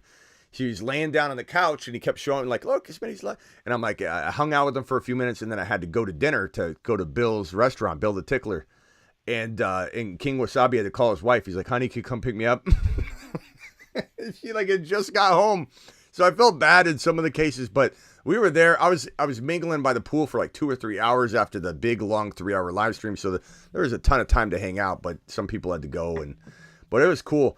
And the guy Aaron from Circa, amazing marketing machine there. He's the marketing manager for Stadium Swim. If anybody wants to go have their fantasy draft there, if anybody wants to go watch a week of football, with the boys, whatever, let me know. I'll get you in contact with Aaron. He'll make sure he gets you, whatever you need. Awesome guy. But he said we're going to work on potentially a Smitty 2024 fantasy football, bash, like the ball, whatever. And hopefully, and it won't be Scott Fishbowl. Hopefully I go to Scott Fishbowl again and do that. But this will be for our followers. And I think by that time we'll have enough, people that are excited about what they saw this past time. And then given the growth we'll have, like we could have like 2 different 24-man leagues with 24 of the subscribers there, in a cabana. That would be awesome.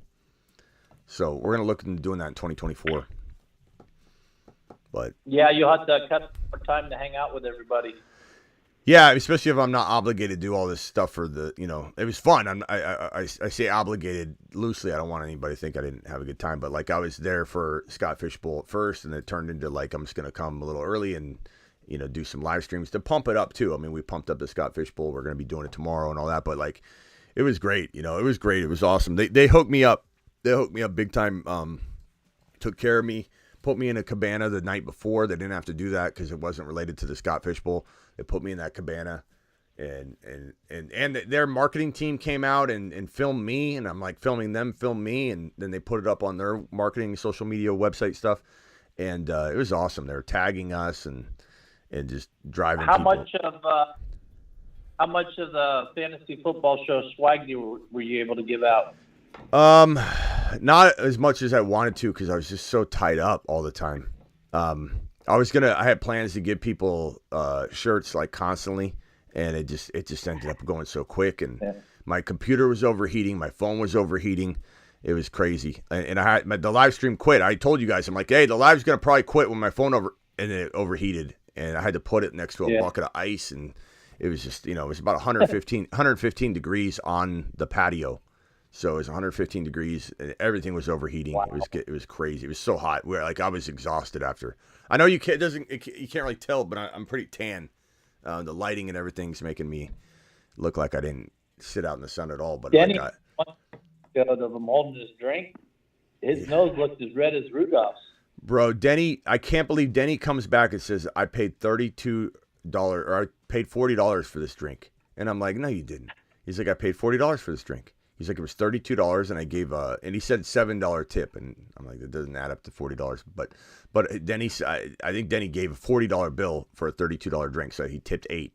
But Denny paid $40 for a drink. It was the craziest thing in the world. The beers are a lot cheaper and everything, but he bought this it was like a mixed drink. It was like this tall. It wasn't that big, but it was like this tall. It was a mixed drink, and Denny was gone. He vanished for a while, never returned. Came back the next day.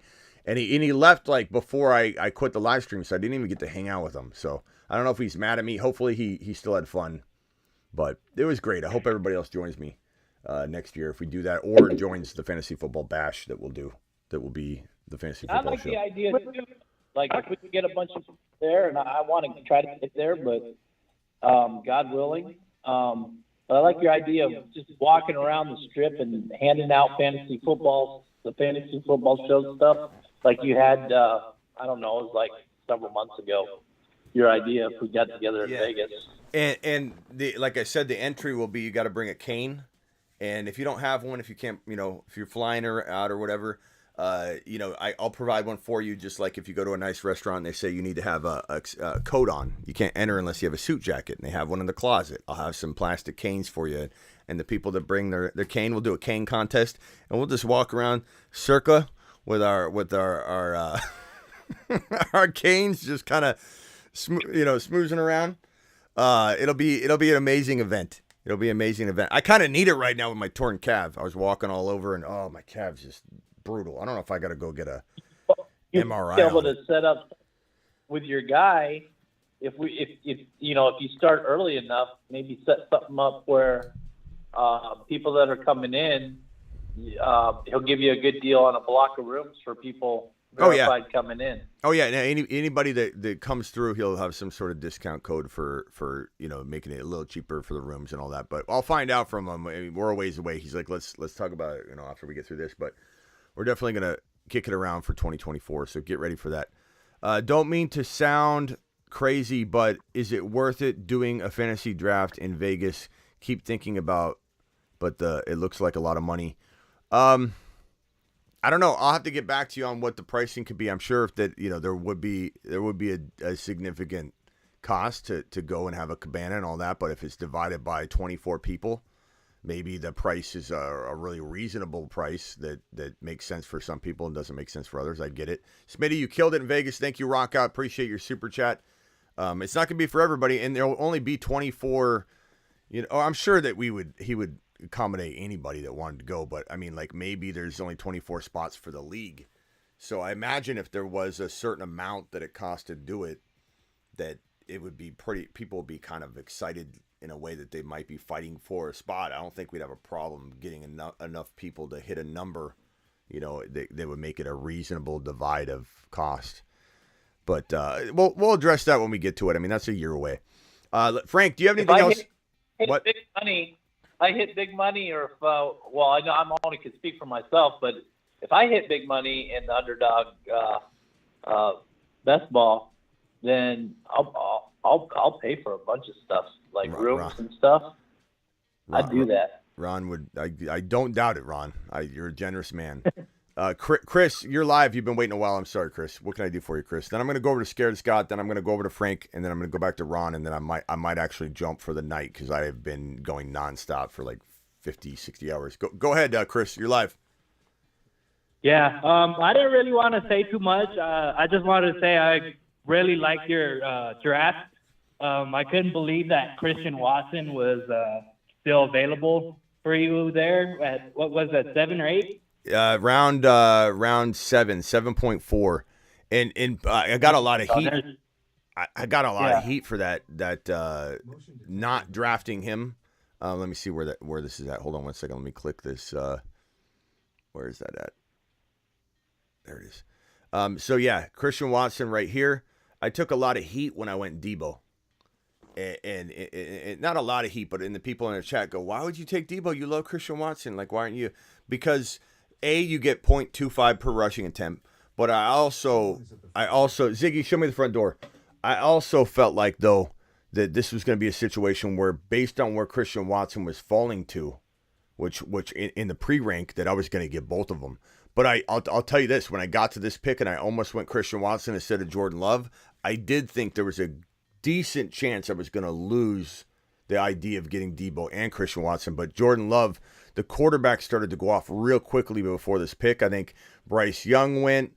A couple quarterbacks I would not have taken went, and that scared me into, okay, I better get Love now. And so not taking Christian Watson here allowed me to get Christian Watson, Love, and Debo. If I would have went Christian Watson here, these two picks would have looked very different potentially, or at least would have went Jordan Love, and then I wouldn't have got Christian Watson. So I feel like I did an amazing job, and I almost got London as well. That was the thing, is everyone's like, why did you take Debo over Watson and London? If you weren't watching, then you didn't really know the flow. But I was literally 2 picks away, I think, from getting London, or very close amount of picks, from getting London instead of Jordan Love. So I would have went Debo, London, Watson, and I would have had all 3 of those. And then I would have been in trouble at quarterback too. But so maybe it was a blessing in disguise. But this is a really, really decent team, I think. I mean, Kamara, I know people will be think that's questionable, but I think that's pretty good value there, considering I think I can get Kendre Miller late. It's tight end premium, and I missed out on Kincaid. He went a little earlier than I want. Okonkwo got taken, but Komet is a very, very, very decent, round 11 tight end and a tight end premium. I think it's 1.25 for receptions, so it's 0.5 more per catch for tight ends than it is for everybody else. So it's not a full point tight end premium, but a half a point. So I thought that was a pretty you ended up getting Komet? Yeah, he's right down at the bottom. I got Komet, Charbonnet, Pickens, Kamara. I'm working my way up. Watson, Love, Debo, Walker, Gibbs, Barkley, Fields. And Fields, solid. Yeah, Fields, people are like, why didn't you go Burrow? It wasn't about me not putting my money where my mouth is. It was me understanding the scoring in the league. And right. 0.25 per rushing attempt is pretty big. And then you also factor in this has no negative scoring. There's no interception points. There's not one single negative scoring category. So not to say he had 11 INTs last year. It's not to say he'd have a bunch of INTs or anything. I'm just trying to make people understand why he has all of a sudden better value in this format. But honestly, I was overvaluing him, and I wasn't going to change my mind just because there's no trading, so I wasn't going to I can just trade down or something. He's still going at 8 and 9 overall in most all the Scott Fishbowls. So it's not like this kicked his value up for everybody, but I think people that believe in him, like with this scoring format, if he didn't improve, he would be worth like 8, 9 overall, 7 overall or whatever. Do you just go against the guys you draft against, or does everybody go against everybody in the Scott Fishbowl? Yeah, I think I think it's very similar to Underdog in that I think if you make it out of your 12, I'm not exactly sure how they divide it up, but at the end of the day, there's one winner out of 4,000 people. There's like 3,000 or 4,000 people. So there's it's the biggest draft really around. So 3,000 or 4,000 people. Smitty, real quick, I wanted to say one more thing. Get one more thing in here. What was I going to say? Yeah, I already thought. All right, well, you think about that. I'm going to go back over to Scared Scott. Scared Scott, go ahead. And Scared Scott, look forward to my tight end ranking video, or my tight end, top 5 tight end surprise dark horse video. Cool. You'll enjoy it. While you were out there, the whole Mixon signing thing, that's what I had a question about. with that contract sitting up in Minnesota for Cook, should people start? I mean, with what Mixon signed for, I seriously doubt anybody's going to pay him more than that $7 million now. And should you, if you have a bunch of shares in Alexander, start trying to pedal it away on trades and stuff before Cook would go back to Minnesota? I don't think Cook's going back to Minnesota. I mean, I think Cook is going to get it. He's going to accept what he feels is the right deal, and he's kind of waiting and seeing. But he doesn't have a deadline like of Monday, like these franchise tag players. So he's going to probably just play it by ear. Plus, if an injury happens, he's probably thinking about all that. But I don't think he's going back to Minnesota. The Vikings have moved on. Like they've moved on. They're turning the reins. Huh? You don't believe the $7 million contract's out there? For what? For Cook. By who? That was released over the weekend. Somebody off ESPN said that Minnesota would take him back, that there's a $7 million contract. I don't know. I don't believe that's going to happen. I don't believe that.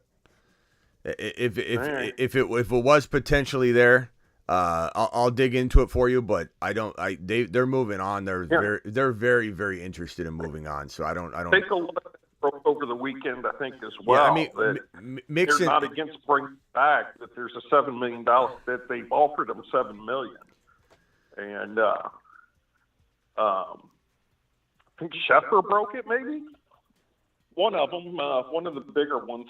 I don't know. Broke it over the weekend, and but take a look at it. I was just curious about that. I got to run. I'll see you. Have a great night. Later. I don't know.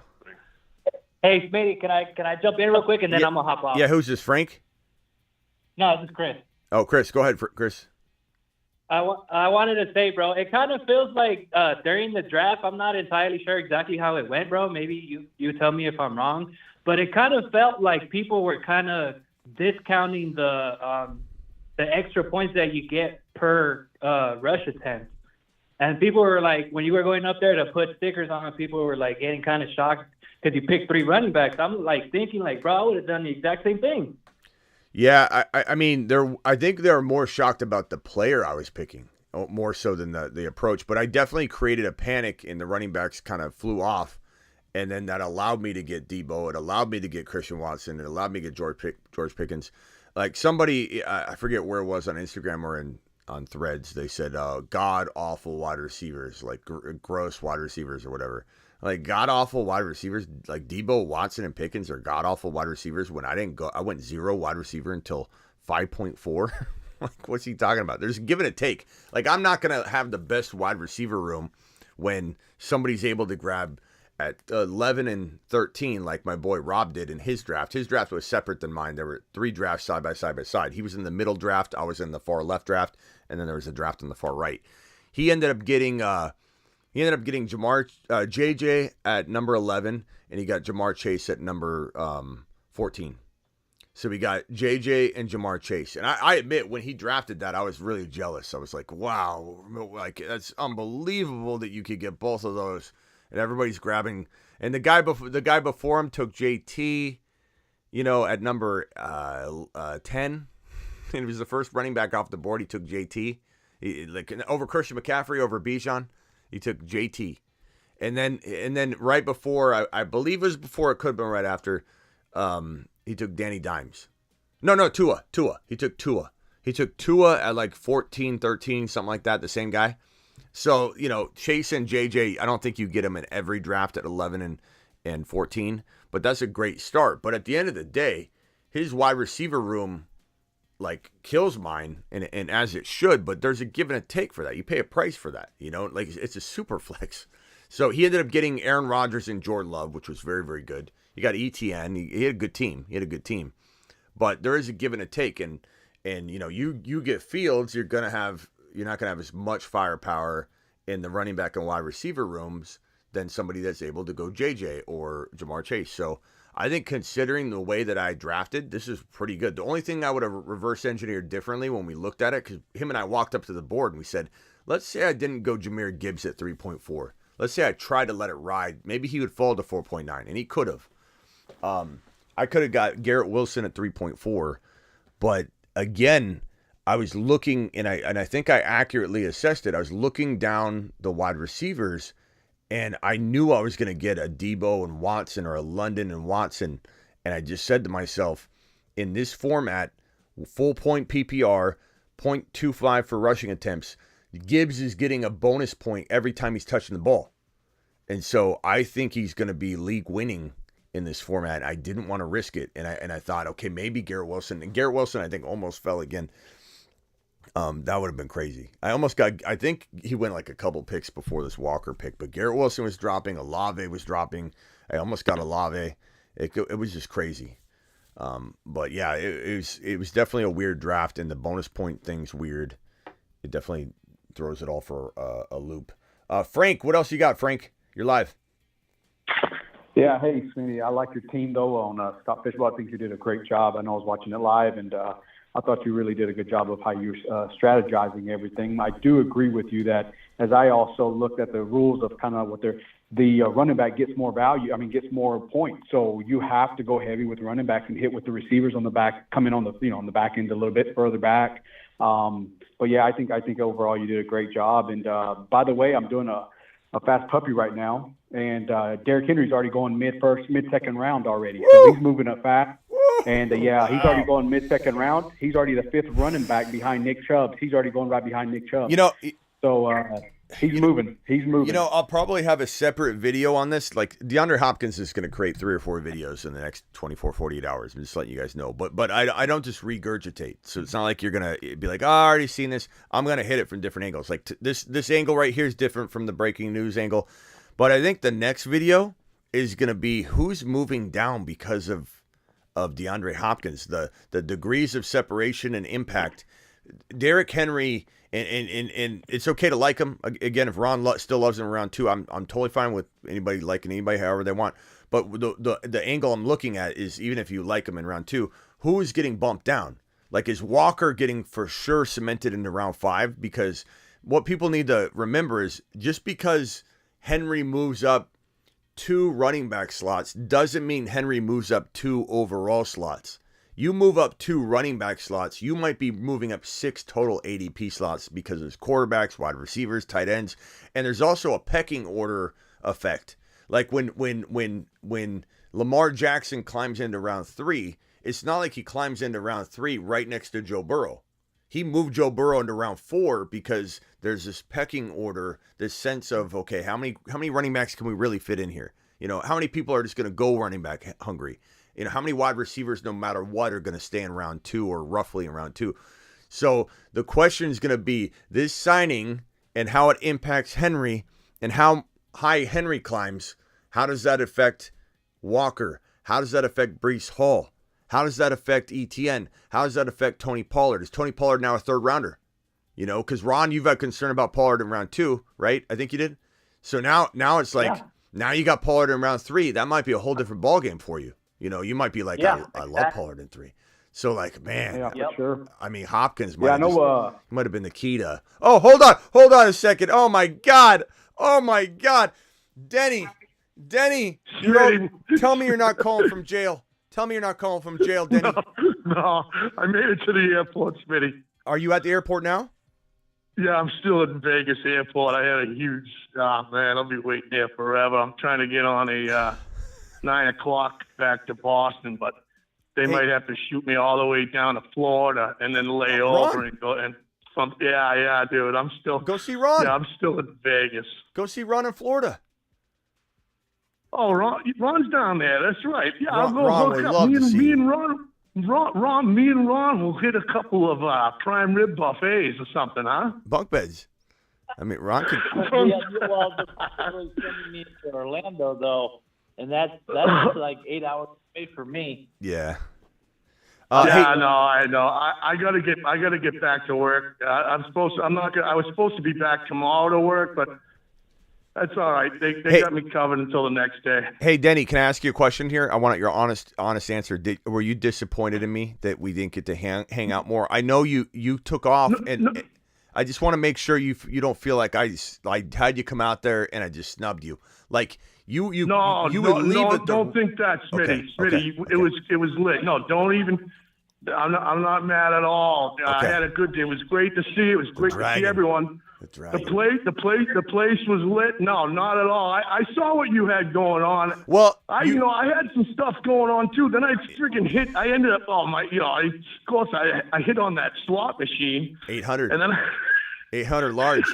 The Dragon hit the 800 jackpot on one of the slots. But the reason I say that, hey Dragon, the reason I say that is that you vanished at the wrong times though, because I ended my live stream and I literally just hung out with everybody for 2.5 hours, and I was like, God, where's Denny? Man. Like, you should have given me your number or something, and I could have like got in touch with you that way, because like I wanted to tell you to come back, and you were gone, and I was sitting there for 2.5 hours. I'm like, God, Denny could just be sitting here. But hey, Denny Dots, how much did you spend in alcohol if you had to guess? Because you bought a $40 drink. You bought a $40 drink in front of me. Would you say it was in the upwards? How many times? Is it upwards of $200 minimum? $800 worth. Way more. Did you? I spent so much money on booze, dude. I probably spent the whole time on straight booze. You're talking. Why not gamble? You get free drinks. Like $800 in 2 days. Like $800 of booze. So it was a wash. So the weekend was a wash then. You got 800 in a slot. You drank it away. Did you gamble? I got to see Smitty. Yeah. Right? Yeah. Veda, hopefully you don't lose your job. Bought me a drink. Hopefully you don't lose your job coming home a day late, but. Oh no! I already no. Everything's clear. They got me covered. Denny Dots is the Dragon's going to be all right for the Catalina wine mixer when I go back. Nice. That's my big ending of the movie. Attaboy up on the drums. The Dragon. Unleash your Dragon. Hey, Denny, it was great seeing you. I'm so glad you came and saw me. The Ryan, King Wasabi. Me too. Veda. Who am I forgetting? I know I'm forgetting people. Then Reebok, was that dude, Aaron and Wasabi, and I wasn't there that long, but I met a lot of guys. Yeah, there's a lot of guys. I'm sorry if I'm leaving people out. Remind me if you were there. But we had a nice group there. Denny was getting Denny chants from the pool. We don't know where that came from. We're pretty sure that was somebody that was too shy to come up, or they were watching the show and they were enjoying it, and they're like, get Denny Dots up here. Denny was. Hey, Smitty, I was going up the escalator. You know that huge escalator, right? Yeah. A couple guys were on their way down, and I go, "Hey, were you guys up there at fantasy football with Smitty?" And he goes, yeah. And then they kept going down. He goes, Juju loves you, Denny. Oh, Juju Smith-Oliver. That's great. Denny, you're a celebrity. You're a celebrity. You're a national treasure. We had people in the chat worrying about you the whole entire time. I'm so glad you're not calling from a cell. No. I'm glad I didn't hear you have a collect call from the state of You used to have to say, get everything in. Hey, Bob had a baby. It's a boy. Smitty, I need to add. Just on that little voice file, you have to get your whole message in. Yeah. Hey, Denny, appreciate you. Real quickly, because I'm trying to wrap things up here because we've been live for a bit. Hopkins signed a 2-year deal that has incentives through the roof. What do you think about Hopkins in Tennessee? Derrick Henry, we're hearing, is already climbing into the second round, running back 5, 6, 7 overall. Do you like Hopkins in Tennessee? If I was, I got Derrick Henry. I still got Derrick Henry. I don't, like I said, that's great for him because I got him in my dynasty league. So he definitely goes up in value.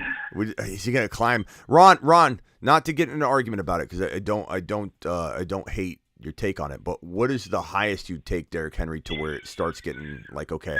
Like do you love him at the top of 2? Like would you go as top of 2? Who me? Ron. I like it. Yeah, I mean, I'd take him.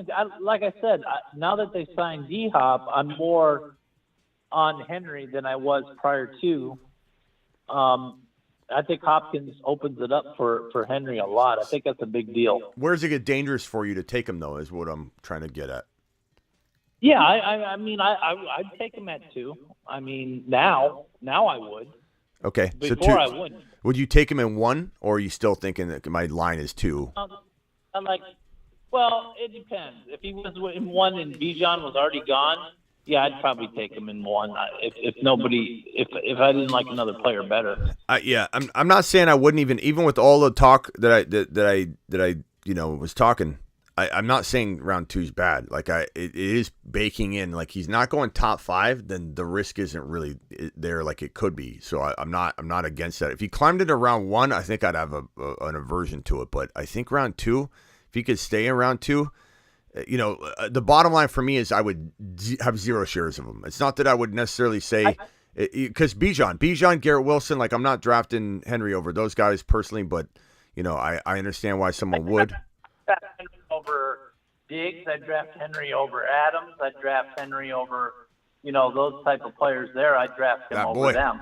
That boy dropping a $10 hauler to the moon. You go, that boy. To the moon. Appreciate you. Didn't skip your super chat. Hadn't got to it yet. I'm sorry. 2 QB, 3 wide receiver, 10 man. I have to either draft Burrow round 3 or miss on Gibbs Olave, or take the Gibbs Olave and then go get T-Law Rodgers in the 4th and 5th.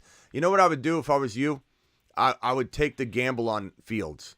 I would try and get Fields. If you couldn't get Fields, you get T-Law, and I'd be okay with that. I don't hate Burrow in round 3, but I think that the value that you get Gibbs Olave, if you can come away with that, kind of push the value into Fields or T-Law at the quarterback position. So definitely think that's what I would do. Appreciate your super chat. Thank you so much. Smitty, I just text you, and then you went live. Thank you, Ryan, for that. Appreciate you, Ryan. Who else was out there at Vegas? Drop it in here. Getting Smitty with it, says Hazelnut. Appreciate you all. Okay, let's go around the room here. Frank, final thoughts real quick. I got to go. Thank you, Rock Out. Hey, Rock. great show, and like I said, Smitty, great job on your draft, and definitely thank you for all the content you provided us for the weekend, man. It was great to be part of it with you, even though we were in different places, but definitely enjoyed it, man. All right, we're gonna rename you Frank the Tank now. Frank the Tank. I like it. Frank the Tank. Frank, appreciate you calling in. We'll see you next time. All right, buddy. All right, Frank the Tank, everyone. All right, Denny Dots, give me your final thoughts. Denny, I'm so glad you called in tonight, so we know you're okay. Final thoughts, Denny. Yeah. Such a good time meeting Smitty, you. It was great to meet you, Smitty. I had a great time, and I'm going to listen to you. I'm not going to get left holding the bag with Derrick Henry. No way. I'm not going to get left holding the bag this season, but I'm looking at like week 6 or 7. I'm hoping. Yeah. I can get a couple of picks for him. Yeah, Dynasty especially, like if we're talking Dynasty, like I would definitely get... Yeah, I'm talking Dynasty. Yeah. Like redraft, I don't mind anybody taking a gamble. Like you got to do what you got to do. But yeah, Dynasty, I've got him in a Dynasty league, and I don't know if this is going to allow me to get rid of him. I haven't been able to get anything for him. Nobody wants him, especially it's a follower league, so everyone's listening to the content, and then they don't trade with me on Derrick Henry at all. But maybe this increases the value so I can go get I need a wide receiver in that league. Maybe I could go across position and make it work. But yeah, I'd say in Dynasty, just let him gain value because he's going up, and then see what you can get. And then if you can't get anything, then let it play out a little bit. You don't have to make all your trades before week 1. People think they got to do everything before week 1. So go ahead and just make the trade once the value's hot. All right, Denny. All right, Smitty. Hey, Denny Dots is jumping off. Long Navy. Good night, my brother. Hey, Denny, you're lucky I wasn't there, because if I was, I would have pushed you in the pool and said, "Learn to swim, jarhead." Hey, there would have been a tidal wave. Good night, you guys. All right, Denny. There was actually somebody there wanting you to do a cannonball on the live stream. That's not a bad idea. Definitely. I had regular shorts on. That wouldn't have stopped you if you had another one of those $40 drinks, though. All right, Denny, appreciate you, Denny. I'm so glad you came out to see me. From the bottom of my heart, it means a lot that you actually traveled to Vegas to come see me. So appreciate you, Denny. Denny to the moon. Absolutely, you're my boy, Smitty. Denny to the moon. All right, later, Denny. Mr. Smith. Oliver. Schuster. Oliver. Later, Dots. Later, Dragon. Okay, Scared Scott, you got 10 seconds. Go. Yeah, Cook or Rashad White of about on the clock. Cook or Rashad White. Can you give me other names? Because I'm not excited about either one necessarily. Like, it depends on the value. I mean, I like Rashad White as a player, obviously, but I don't love his situation. So who else is there? Like, give me a list. Hurry. I need a running back. So, let me hit. You need best player available. Cook, White, Connor, Swift, Pacheco. I like Pacheco. I mean, Pacheco's a nice pick here. You pair him with McKinnon. I like Swift and Pacheco. I like Pacheco. Huh?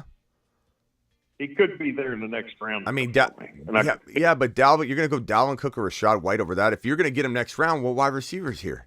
Like, don't force Dalvin Cook or Rachaad White here. I mean, you got Pacheco, you got Swift, you got probably somebody else that you didn't name. What wide receivers there? I could. I mean, this is the 6th round, so you don't take Dalvin Cook or Rachaad White in the 6th round. Well, I'm already. You just named out Pacheco, and the boys are there, bro. Don't do that. I mean, there's a couple of picks ahead of me, so they'll both take wide receivers, I think. So DJ Moore, Deontay Johnson, Ayuk. What my plan was to get my second running back, because this is a 1 running back, 2 wide receiver, 2 flex league. Get Pacheco. Get Pacheco and cuff him. Pacheco, cuff him. Like a running back and then Tony in the next round. All right. Hey, appreciate you. Tony's going to climb. Be careful not to use his ADP too much right now. Like, you might have to reach a little bit because no Hopkins. People are going to rise him up. But yeah, I go Pacheco or Swift here. I don't go near Dalvin Cook here yet. You don't know where he's even going to be. All right, Scott, I got to go. Go get Pacheco. That's my opinion. Okay, Matthew says, who do you take first, Mingo or Adam Thielen? I would take Mingo off the chance that he you're not starting Thielen, and the odds are Thielen gets worse as the season moves along because he's older. So I would take a bet on Mingo, but I'd rather have Tank Dell.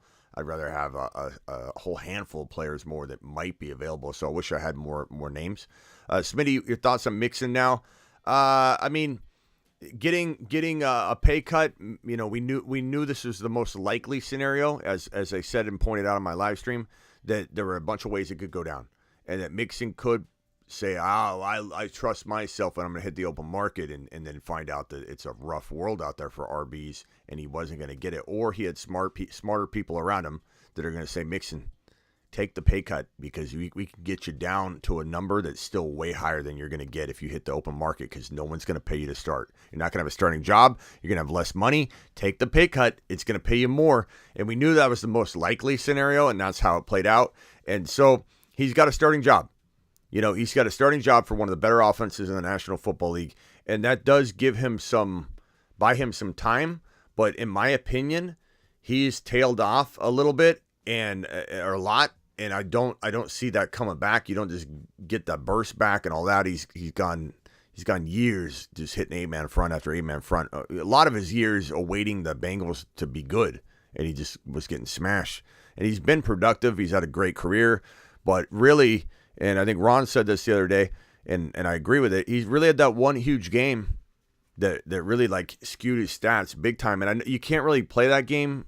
It's really reckless to play that game where, if you take away this or take away that. But it was a really obvious 4-touchdown game, and he got overvalued right at that moment. People sold him high, and they made out like bandits. I just think Mixon doesn't look the same. And so I'm not a big Mixon fan. And I love that Mixon's climbing up. I love that Derrick Henry's climbing up because the guys I do love, like Walker, I think Mixon's going to climb above Walker. He's already kind of been above him in some places in some moments. So Mixon's probably ahead of Walker right now. Walker probably cemented in with the Derrick Henry and Mixon news. Mixon getting a pay cut but staying in Cincinnati, and Derrick Henry having DeAndre Hopkins keeping defenses honest. Walker's probably cemented into 5.1, 5.2, 5.3. So I'm thrilled about that. But I'm not huge on Mixon rushing. I'm sorry if you love him. But trust your gut on that. Okay, Okafor, I'm going to give you a very short amount of time because I got to go. Go ahead and say whatever you're going to say. No, that's all good. I'll just call it next time. But I'm like 40 minutes behind the stream, so I got to go catch up and watch the rest of it. I was hoping y'all weren't me at the end, but it's what it is. Okay, Hopkins, real quickly, you like Hopkins in Tennessee? Yeah, feel like he's the one gonna ding. To me, he's gonna just ding everybody. That he just slides in right as the one. I guess I like him where he's going. Like if Ritter can take a step up and actually throw the ball to London, if they change up Atlanta offense and they're throwing the ball a little bit more, then I could see like him in London kind of being around-ish, maybe the same-ish value. I think Tannehill will be okay. Tannehill's not great. I like London. He'll be okay. I like London more, but I think that Hopkins will bump London down. He'll bump, he could bump Watson down. I don't really know how high he's going to climb, but I do know that when I look in the fourth round, I still feel like there are players I like better. It's not to say that Hopkins doesn't deserve fourth round consideration. It's more so I just like the other players better. It's about those other players, not about Hopkins. Sometimes people take it too personally, and they're like, well, Smitty, you don't like Hopkins. Like, I'm going to get some comments. You don't think he's worth the fourth round? Something I don't think he's worth the fourth round. It's just someone's got to get bumped out, and I like these other players better. Even across position. Walker, I love Walker way more. I love Joe Burrow. I love Watson and London, and it's okay to. There's nothing wrong with it. And Hopkins is borderline the last wide receiver one I would want, because I feel like there's so many that I love. But he could easily be a viable wide receiver one in a wait on a wide receiver strategy. Easily. But you just you'd have to be building that way, though, for me. Yeah, and there's always a small chance he's washed because he is near that age. There is a small chance all of a sudden season starts and boom, he's no good anymore, or he's tailored.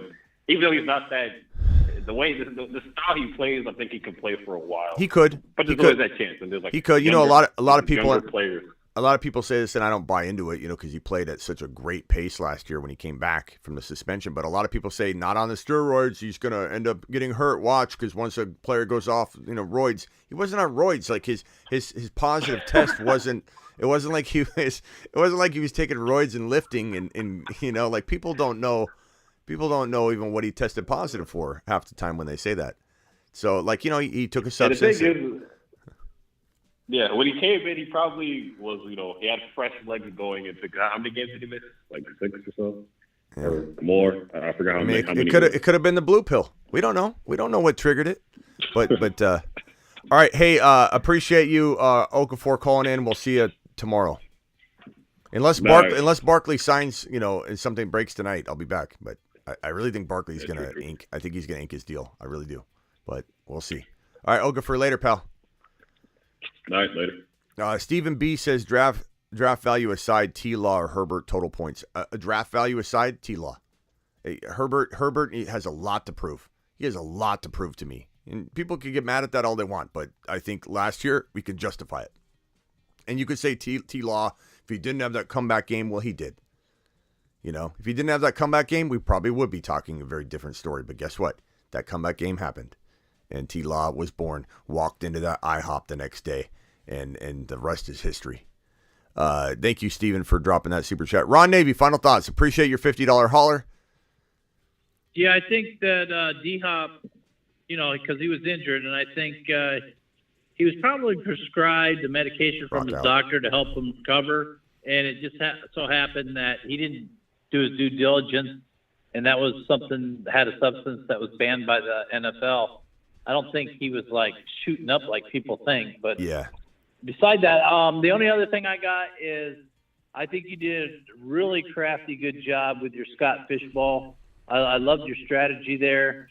And the last thing I got is don't forget to show Miss Smitty that super chat because that was for her. Yep, Miss Smitty getting a $50 hauler. All right, we'll see you later. I'm gonna go get her ice cream right now. And celebrate that $50 hauler. So appreciate your Ron Navy. Whenever we get heated, you know, and I know, and we always say this off the air too. Nothing personal. Ron and I. I was just having fun with the content, and sometimes you get me riled up on purpose sometimes, and I like getting you riled up sometimes too. Yeah, so yeah. In the chat, I love getting the chat get all riled up. They get riled. Ron. They definitely trying to throw water on you this time, but. All right, Ron. I know. All right, appreciate it. Later, pal. All right, guys, I'm out of here. Appreciate every single one of you. Go Who should you should go get Kenneth Walker. Kenneth Skywalker.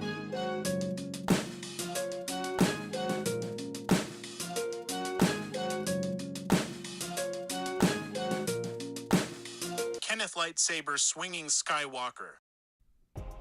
See you all later. Appreciate you. Get ready for a lot of content tomorrow because things are going to get crazy. I can feel it right now. And I really, really hope Barkley gets his big fat deal. Isaac dropping a super chat right at the end here. Which stack is better, Fields and Moore or T-Lon Ridley? I'd say T-Lon Ridley. End of day, because I think DJ Moore is very good for Fields and very, very good for that offense, but I don't know that it's the same production. So give me T-Lon Ridley. Love Fields. I like Fields and Ridley better than T-Lon Ridley because I like Fields more than T-Law. But, if you had to stack it, which in redraft or dynasty you don't, if it's best ball, you don't necessarily have to either. But if you're asking me this question and I have to answer it exactly, answering this question exactly, my answer is I like T-Law and Ridley more, but I like Fields and Ridley more. Appreciate you, Isaac. See you all later, everybody. George, appreciate you. Blackbeard, appreciate you. Matt, appreciate you. Casey, appreciate you. Isaac is my boy. Zach, appreciate you. Raul, Space Ricky in the building, appreciate you. Ron Navy, thank you. Sick Nasty. Isaac, thanks for all the super chats, man. K-Will or Gibbs, give me Gibbs. I mean, I showed you right here. I mean, this kind of tells it right here. Not that the scoring didn't make a little bit of a difference, but Gibbs went before Walker, but I have them both. I found out drafting Gibbs, I believe, over Walker helped me get both of them. You know what I mean? Blackbeard, Slater, Isaac, appreciate you. All my super chatters tonight, appreciate you. And again, that includes Isaac dropping wads all over the place. Space Ricky, Steve B, Russian Collusion, thank you, Russian. Matthew Boyd, appreciate you. That boy, appreciate you. Rock out with the double. Ron Navy again with that $50 hauler. Isaac, Space Ricky, Isaac, Russian Collusion again. Isaac again, Russian Collusion. Appreciate every single one of you. Peace out. People are getting burrowed left and right, and people are going to remember it. Get burrowed.